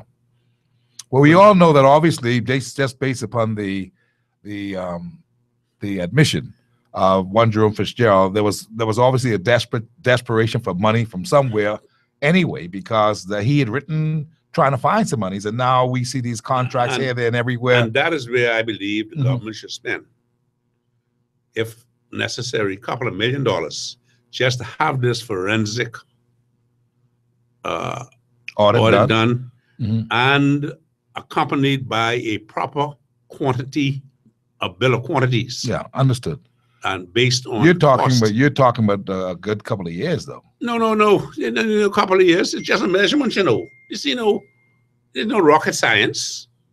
Simple things, man. Yeah, but I mean, if they're going to do a proper forensic study of all of these different each project. Oh, I see. Okay. You go to the project and you say, okay, this building is 50,000 square feet. Is this going to cost $100 based on the material that you can put in? Right? The fella say, I can need 20 doors, laminated doors or hollow core doors or whatever it is, and those specs are there. Man, it's a couple of weeks they can tell you that. Yeah, I see your point. It doesn't take any long time, and he can You tell think you the government exactly is prepared to do that? how many blocks Is in the that government building. really prepared to do that? I do not know. Because But they've been if accused I of going was- on a witch if hunt. I was in charge, I would spend that kind of money to try and wipe out corruption and these stealing and ripping off the public place, which I believe has been going on for years. Not only in this past government, long years ago. Understood. Yes, sir. Yes, sir. To you, Good afternoon. Yes, I'm listening.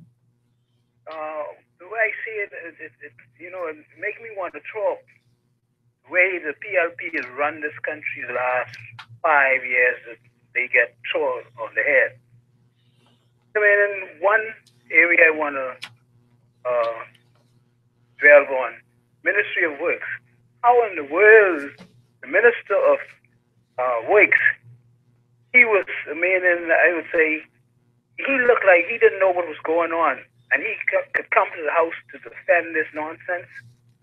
They have been too reckless. They have been, I would say, I don't know what to say, it's asinine the way they treat their own Bahamian people. They remind me of those fellas in the Middle East, how they treat their brothers and sisters, and that's why they have revolution. But we need to get these fellas, there's enough there, and I would say Frankie, what his name is, the blind man, Stevie Wonder see what's going on. And he blind. If Bahamians can't see what is going on, the PLP was always a conduit to build people and to build their friends and lovers. The Bahamian people, see, it take us a long time to we got swing. And those the members who sit in Parliament for the PLP, they should do the honorable thing and resign forthwith. I hear you. Tennyson, some people believe that. Some people want to see other action like hedgerow. Some people are prosecuted, that kind of stuff. I think it's a long way down the road. I think a lot of work has to be done to extrapolate all the different things that you need to get to the Attorney General's office. And I think the Attorney General's office, while he may be amenable to trying to go and investigate and see if there's something that can happen, I think that he said in the paper this morning, don't get me involved in any back and forth with all this nonsense that's going on, because so far I haven't seen anything. And unless somebody brings something that is tangible, he may not have anything to go on at all. You see the same thing? I think so. Yeah. Yeah. Yeah. Okay. Well, but that doesn't mean that he's not going to do it. But I'm sorry I have to leave. Yeah. No, I understand. So I'm going to let you go right now. And so Tennyson Wells is taking off. He has another assignment that he has to be to in a couple of minutes. And so we thank you. We thank you for being on the show today. And a lot of what you said makes a lot of sense. It's a lot of good dynamics that you brought to it today. And hopefully maybe those who are now in the governance of our country can capitalize on them and open the channels and begin the conversation, because I like those ideas about Grand Bahama. I like the ideas about all the many things that you said today that we can do to grow the economy, the air traffic or flight information region, all this stuff. I think that those are brilliant ideas, and I think it's worth pursuing. And not only from a point of view of fundamental sovereignty, but from a point of view of trying to make some money so that we can kind of pay off some bills and do some other things in this country. I appreciate it. Thank you very much. We run to the break. This is Hard Copy. Tennyson Wells has got to leave right now, but of course it's been good. We appreciate his contribution, and we will be back in just a minute right here on Hard Copy. Let me hear what you have to say. You can text me 3769234. You can also send me, give me a call on the telephone at 325-023-0242 or 43, 325-0252 or 53. And this is a time that you've got to get involved. We ask you to do that because I believe that too many of you are waiting on investigations and prosecutions. And I don't know. Notwithstanding what Tennyson told me, I don't know if that's going to be the order of the day. What do you think? Maybe you could tell me in the next few minutes. What do you think? What do you think is going to happen? Does the Attorney General sound as if he is really interested in dealing with this matter the way that you are expecting him to? Can you blame the Attorney General? Is there sufficient information out there thus far that can make one say, we got you? Is that happening right now? Let me hear what you have to say today. This is Hard Copy. We roll along in just a minute.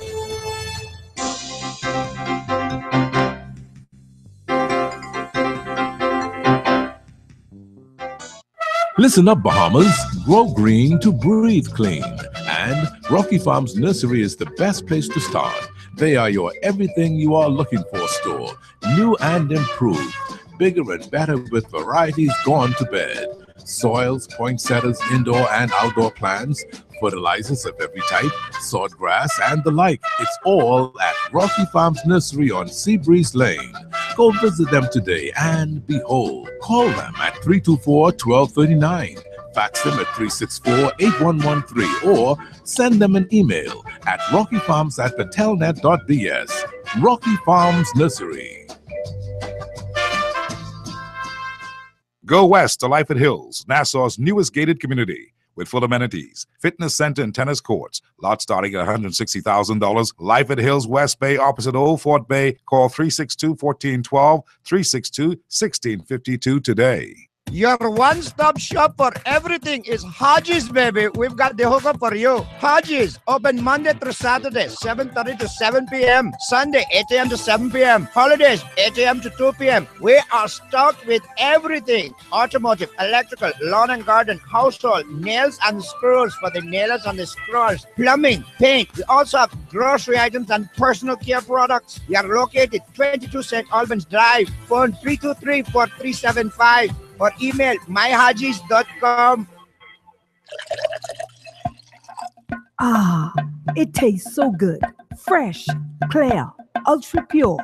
Available at your neighborhood depot and nearest store. Echo Water, premium distilled. Don't be surprised. It comes in just your size. 20 ounces, 1 and 5 gallons, and 1.5 liters. Echo Water, just what the body needs.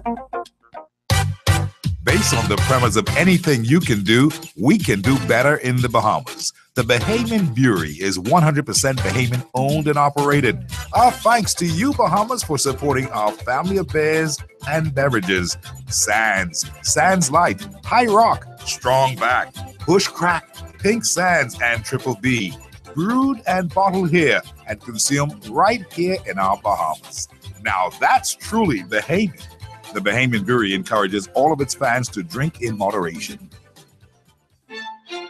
Attention homeowners, do you have enough coverage for your home and possessions? Well, if you're not sure, maybe it's time you talk to Advantage Insurance.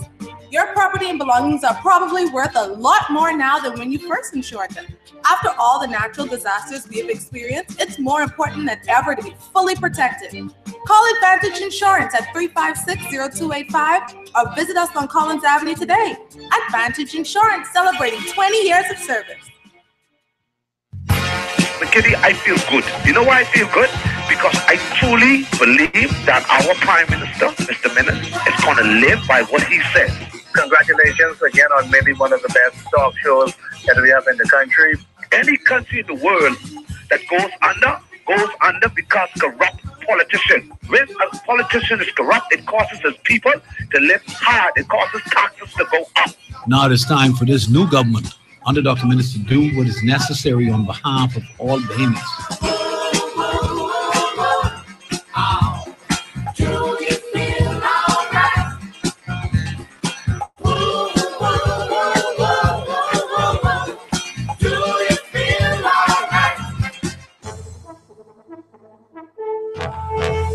Final few minutes of our togetherness today here on Hard Copy on this Monday, and I asked a question. It was a very simple question, and you can be honest with me because I ain't gonna tell nobody. It is just that I'm asking, what do you think? What do you make of the Attorney General in his statement on the weekend? I think that statement kind of bugged a lot of people. It did, because they were thinking like, wait a second, but maybe they didn't read it through carefully. Tennyson pointed it out. He says, look, he says, I have not seen anything in the newspapers so far that would make me say there's something that's criminal or was criminally intended by the former government, with all this money's being spent widely all about. Now, people, they feel it in their bones that, boy, listen, these guys that were spending money like they worse than drunken sailors. These guys were spending money because it was based upon a whole lot of padding and corruption and see what you could get, like a last grab. That's what people feel about the former government. Despite what Brave Davis may be saying and going on with now, listen, that's how people feel. People feel they know something wrong. They don't know exactly where they feel it, but they know they feel pain. And so in feeling this pain, the people are calling for some heads to roll. That is human nature. That's expected, especially the way that this whole thing turned out, that they're now seeing the proof. They're getting the explanation of all this wild spending, just what they had suspected all along. And they're saying, now, wait a second, what is the Attorney General saying? Of course, the Attorney General is Carl Bethel, a veteran in this particular field. He's been there before as Attorney General, and he's been in the government before. He understands a lot of things. He's very, very cautious. He's proceeding with caution, which is the right thing to do. Anyone who has authority must also bear the responsibility. And so he has to proceed with caution. But the question in the body politic and in the public, this public that we now have in the Bahamas, they are expecting something to happen. Has Minnis and those played into that narrative that because the public expecting something, they'll have to do something? And should they be concerned about that? They be hearing people say, boy, look, if you all don't do something, that's it for you all. 5 years, that's it. That's what people have said. Well, the governments must be responsible, eh? And the government must always be prudent in what they're doing. And so it may be beyond, it may be above and beyond the expectation of the Bahamian public that, they want someone to go to jail. Maybe nobody will go to jail. Maybe this is it. Maybe Didi wrote the note. Maybe that's it. What are your thoughts? I ask you. This person says, Steve, from Prime Minister Dr. Minnis got cubby with Mr. Scott, Brent, and Ingram. Encore the campaign. I know we were in for a losing ride. Same script, different cast. That's what this person says. Another one says, I never thought Carl Bethel should have been the AG, been in that AG position. Nobody voted for him. Ellsworth Johnson should be given that job ASAP, as soon as possible. So somebody is now saying that they believe that if Ellsworth Johnson had that job, we wouldn't be stuck with this problem right now. But of course, Carl Bethel is very, very experienced in the position, and it's a trustworthy fellow, noteworthy fellow too. And everybody likes Carl. Well, most everybody, I suppose, because everybody don't like anybody. Everybody don't like everybody, so This person that says by text, we have an entire division of government responsible for auditing government agencies. The Department of Auditor General, give him the resources and the staff of CPAs and unleash him to do forensic and then financial audits. Empower him, man, instead of giving private accounting firms big money. Empower this man and fix it up so that he can find out which cat stole the cheese. Hard copy, how are you? Hello. Yes, sir. Good afternoon, Mr. McKinney. How you doing, Sparky, on this end of the mobile? How you doing, though? I'm okay, sir. How are you? Good afternoon, Mr. Wells. You doing? Yeah, Wells is gone. He's okay. No, I just listening in the while ago. My mind just run across an old friend of ours, Pat Turquest. Rest in peace. Now, Mr. McKinney, I've been listening to this thing, as you know, I've been following this, and when you talk about what the Bahamian people want or what the Bahamian people expect or what we thought they was telling us, now they tell us that ain't really what they was telling us. It makes me feel now that Mr. Carl Bethel was put there to cover up some tracks. Really? I might be wrong. I can't say nothing because, see, Steve, now, when you hear people call you sometimes and they sound a little angry, we were angry before. Up to the 10th of May, we were boiling like boiling water. I know. Now it sounds like they take the boiling water off the kettle off the stove and stick it in the freezer.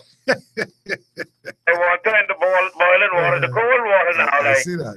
We ain't really investigate nobody. We ain't to charge nobody. We could just embarrass a couple of people and call it a day. You could just let them go. But you want more than that. But Steve, that ain't what we want. What I'm saying is, Steve, listen to what I'm saying is, one thing I don't want no Bahamian people to forget, most of these fellas, what we call politicians down on Bay Street, what is the House of Assembly number on Bay Street? Number what Bay Street? I don't know. They must be number 20-something. How can they say number 600 Pennsylvania Avenue? Yeah, the only number I know on Bay Street is number 1, the Hilton. Yeah, but if number Hilton is number 1, that means it got to be number 2. Well, I don't know if that's what they way up the road from the Hilton. So. Okay. Yeah. But what I'm saying, listen, what I'm trying to say, Steve. The fact of the matter, most of these fellas are actually friends when they leave that house down there, that Pagan Green house. A lot of them are business partners. A lot of them are involved in deals that if they investigate some of these deals, they might implement themselves too. A lot of them are lawyers, right? Yeah, you think that this is what the fair is? I think the fair... Hold on. Look what we had as lawyers. We had the Deputy Prime Minister was a lawyer.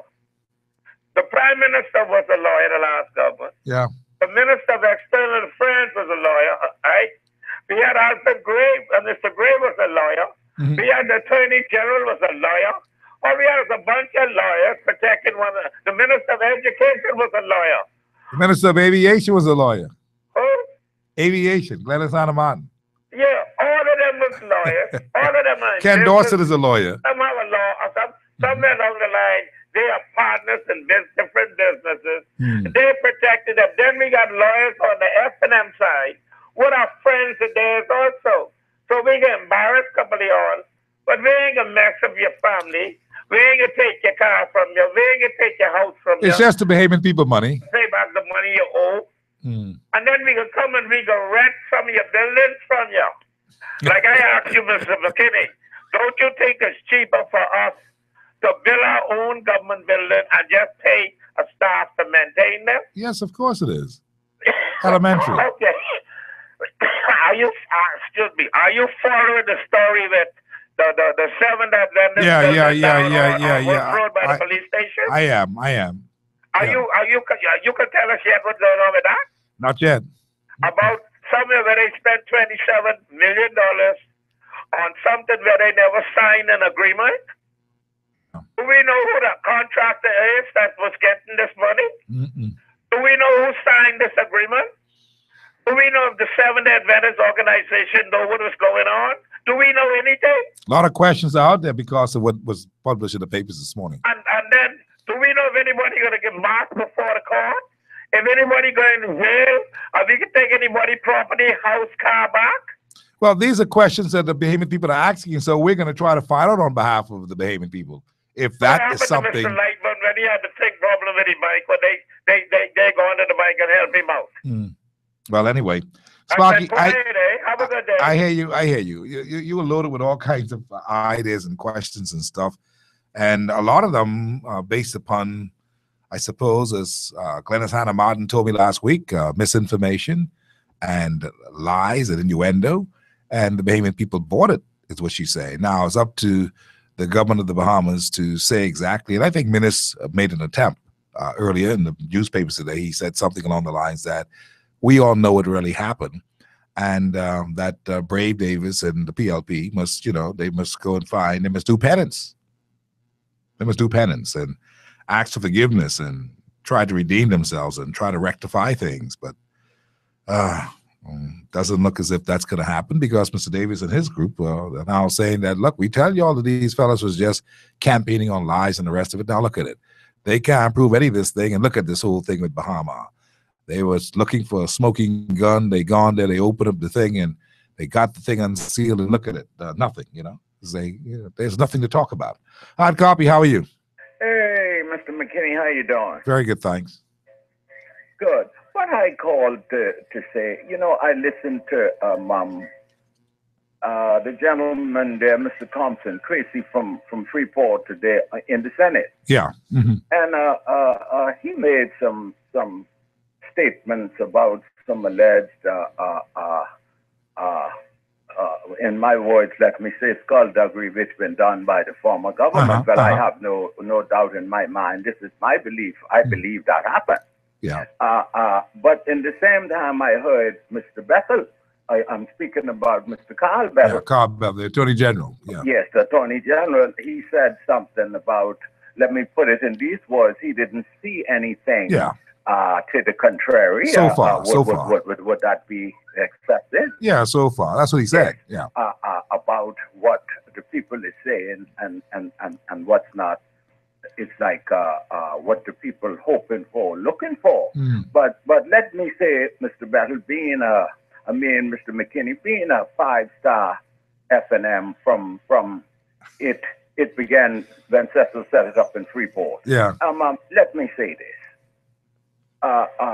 If Mr. Bethel feel within himself he's got to brush those men and women out of the PLP on their wrists and civil, by Mr. Bethel, and both Mr. Minnis could write their own resignation and take it to the Governor General where it needed to be, because hold me to this, Mr. McKinney, they wouldn't, the people wouldn't allow them to last for 2 years, much less 5, so they got to get their act together. I see. Get it on or they're put there to leave it alone. Now, that being said, I saw Thursday, Mr. McKinney, but I'll have to talk to you about this person off the air. I can't do it in public. It's the minister of the government.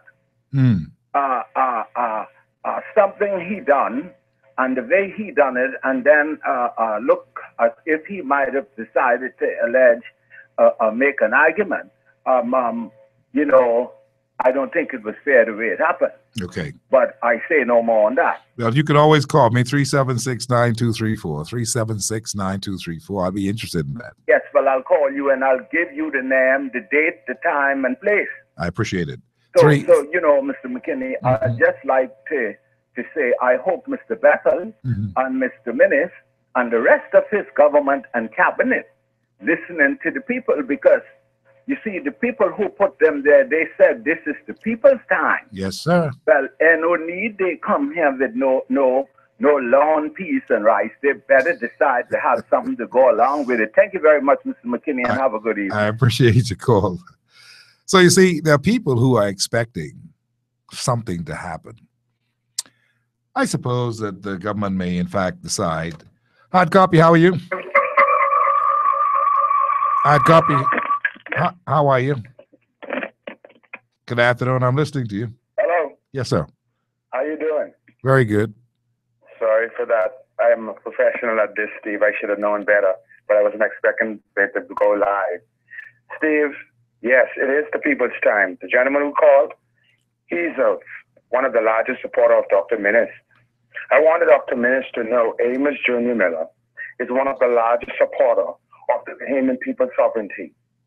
There are some people above him who 34 others, along with the other 4, all 39 bow to, and anyone who have interest with them. This is a new day. My name and my grandfather's name. Hello? I hear you. Yeah, it's a new day. That I agree with, and I suppose that people are expecting things to happen in this new day. Are the people being reasonable? People, are you reasonable? If Carl Bethel at this time, the Attorney General, says that he don't see anything at this point, you got to respect that and appreciate that he is in a better position with the optics than you public. Now, we're hearing all this stuff. We're confused about it. We're concerned about it. But, you know, maybe patience will be a good thing right here. But at the same time, pressure must be made to be on the governing party to do what they think is the right thing to do. And in my estimation, there's a view that maybe you have to look at the government may want to just go and just govern, despite and notwithstanding all that's happening out there with monies missing and misappropriation and all that. That can be dealt with. The Attorney General can have leave to make sure that those things are dealt with. His state minister for justice can, make sure that that's too, and that can be dealt with while other things are being dealt with simultaneously. So while they're governing the country and trying to make new innovative moves and things to add to what we now have, then they can let the police or whoever, all the agencies of the government, do their jobs where they have to do their jobs to find out who did what. Let the Auditor General do his job. Let that happen. But on the surface, that's something that could be happening simultaneously and behind the scene or off to the side. The government of the Bahamas need to be governing. I did a show last night on The Last Word, and that is what the general consensus was, that the government needs to get up and govern. They need to capitalize on those beautiful ideas that Tennyson Wells had today and go behind them. The air traffic, the flight information region is what it's called. Go and get that, try to get some monies on the books. Look at other ways and means of bringing taxes to those persons who are coming here, and dropping anchor in our waters, and we get nothing for it. Look at the whole idea of Grand Bahama and take a sober and serious look at Grand Bahama. And if it's going to be developed into a maritime, just do it and get all the other aspects of shipping and fixing ships and all that kind of stuff in the mix, so that some monies could be in this economy. And at the same time, try to find ways and means to get the local businesses and the local businesses in this country stimulated. We've got to find ways and means to do that. And that's what people are looking for. There's just too much trouble to just be going on and on about who done it, who did this, who teeth that and all this kind of talks, you know. And I told you from Jump Street, when we first came back after the elections, one of the first things I said right here on the radio was this, that, you know, look, we must not get caught up and carried away with trying to find the guilty parties and bring them to justice and all of this thing if, in fact, there's no tangible evidence. Carl Bevel comes right back yesterday or the weekend, and he says what? If there's nothing tangible there that he sees, and so, you know, from where he sits, there's nothing there that shows criminality at this point, from what he's been reading. Now, that doesn't mean that what he's read in the newspapers has all the information. There may be other things that the government will, in fact, have. They shouldn't have the easy, verifiable facts, because these things can't lie. And then let the chips fall where they may. But in the meantime, we, the people, must be busy about, I believe, it's just my opinion, we ought to be busy about trying to find ways and means to grow this economy. We're soliciting ideas for that kind of thing. Tennyson was very good today with what he believes that we should be doing in pursuance of money and getting some monies on our books. Because other than that, you know, the government can take the easy way out, you know, just tax the people, tax them people again, tax them. And we pay and you pay and I pay and all of us pay, and, you know, and we ain't getting nowhere. We're spinning wheels.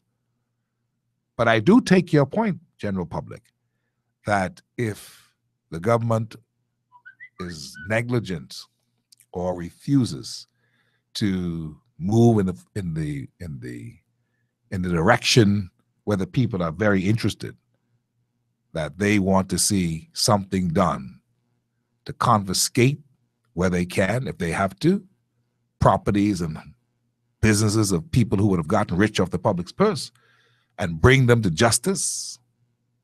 This is what people may want. The Attorney General has got to have the teeth with him to do it. He's got to be able to have some way of making sure that when he puts it all together, it doesn't fall flat on its face. So if you want to say to the Attorney General, go do your work, find out, and in the meantime, let's govern, you know, we may be down with that. But other than that, it just seemed to be a big witch hunt, and the PLPs are already gloating. I think that's what is that is what is really terrible for the body public. That these guys seem to be gloating and all this stuff what they did or what they allegedly did, you know, and it's kind of sickening. And that's why people are very vexed and angry. So maybe if Brave Davis and those calm things down and, you know, don't come off as if, you know, I told you all we were saints, we didn't do anything. Come on now. See, if you try to tell it to the people now, that people got a problem with that. That's where we are, friends. And I think we're at a crossroad right here. Because on one hand, we want to get this country up and running. The other hand, we cannot afford to not get this country up and running. The other fellas are there just laughing. That's what it is. And in the words of the former Prime Minister, it is what it is. Stevie, let's go home.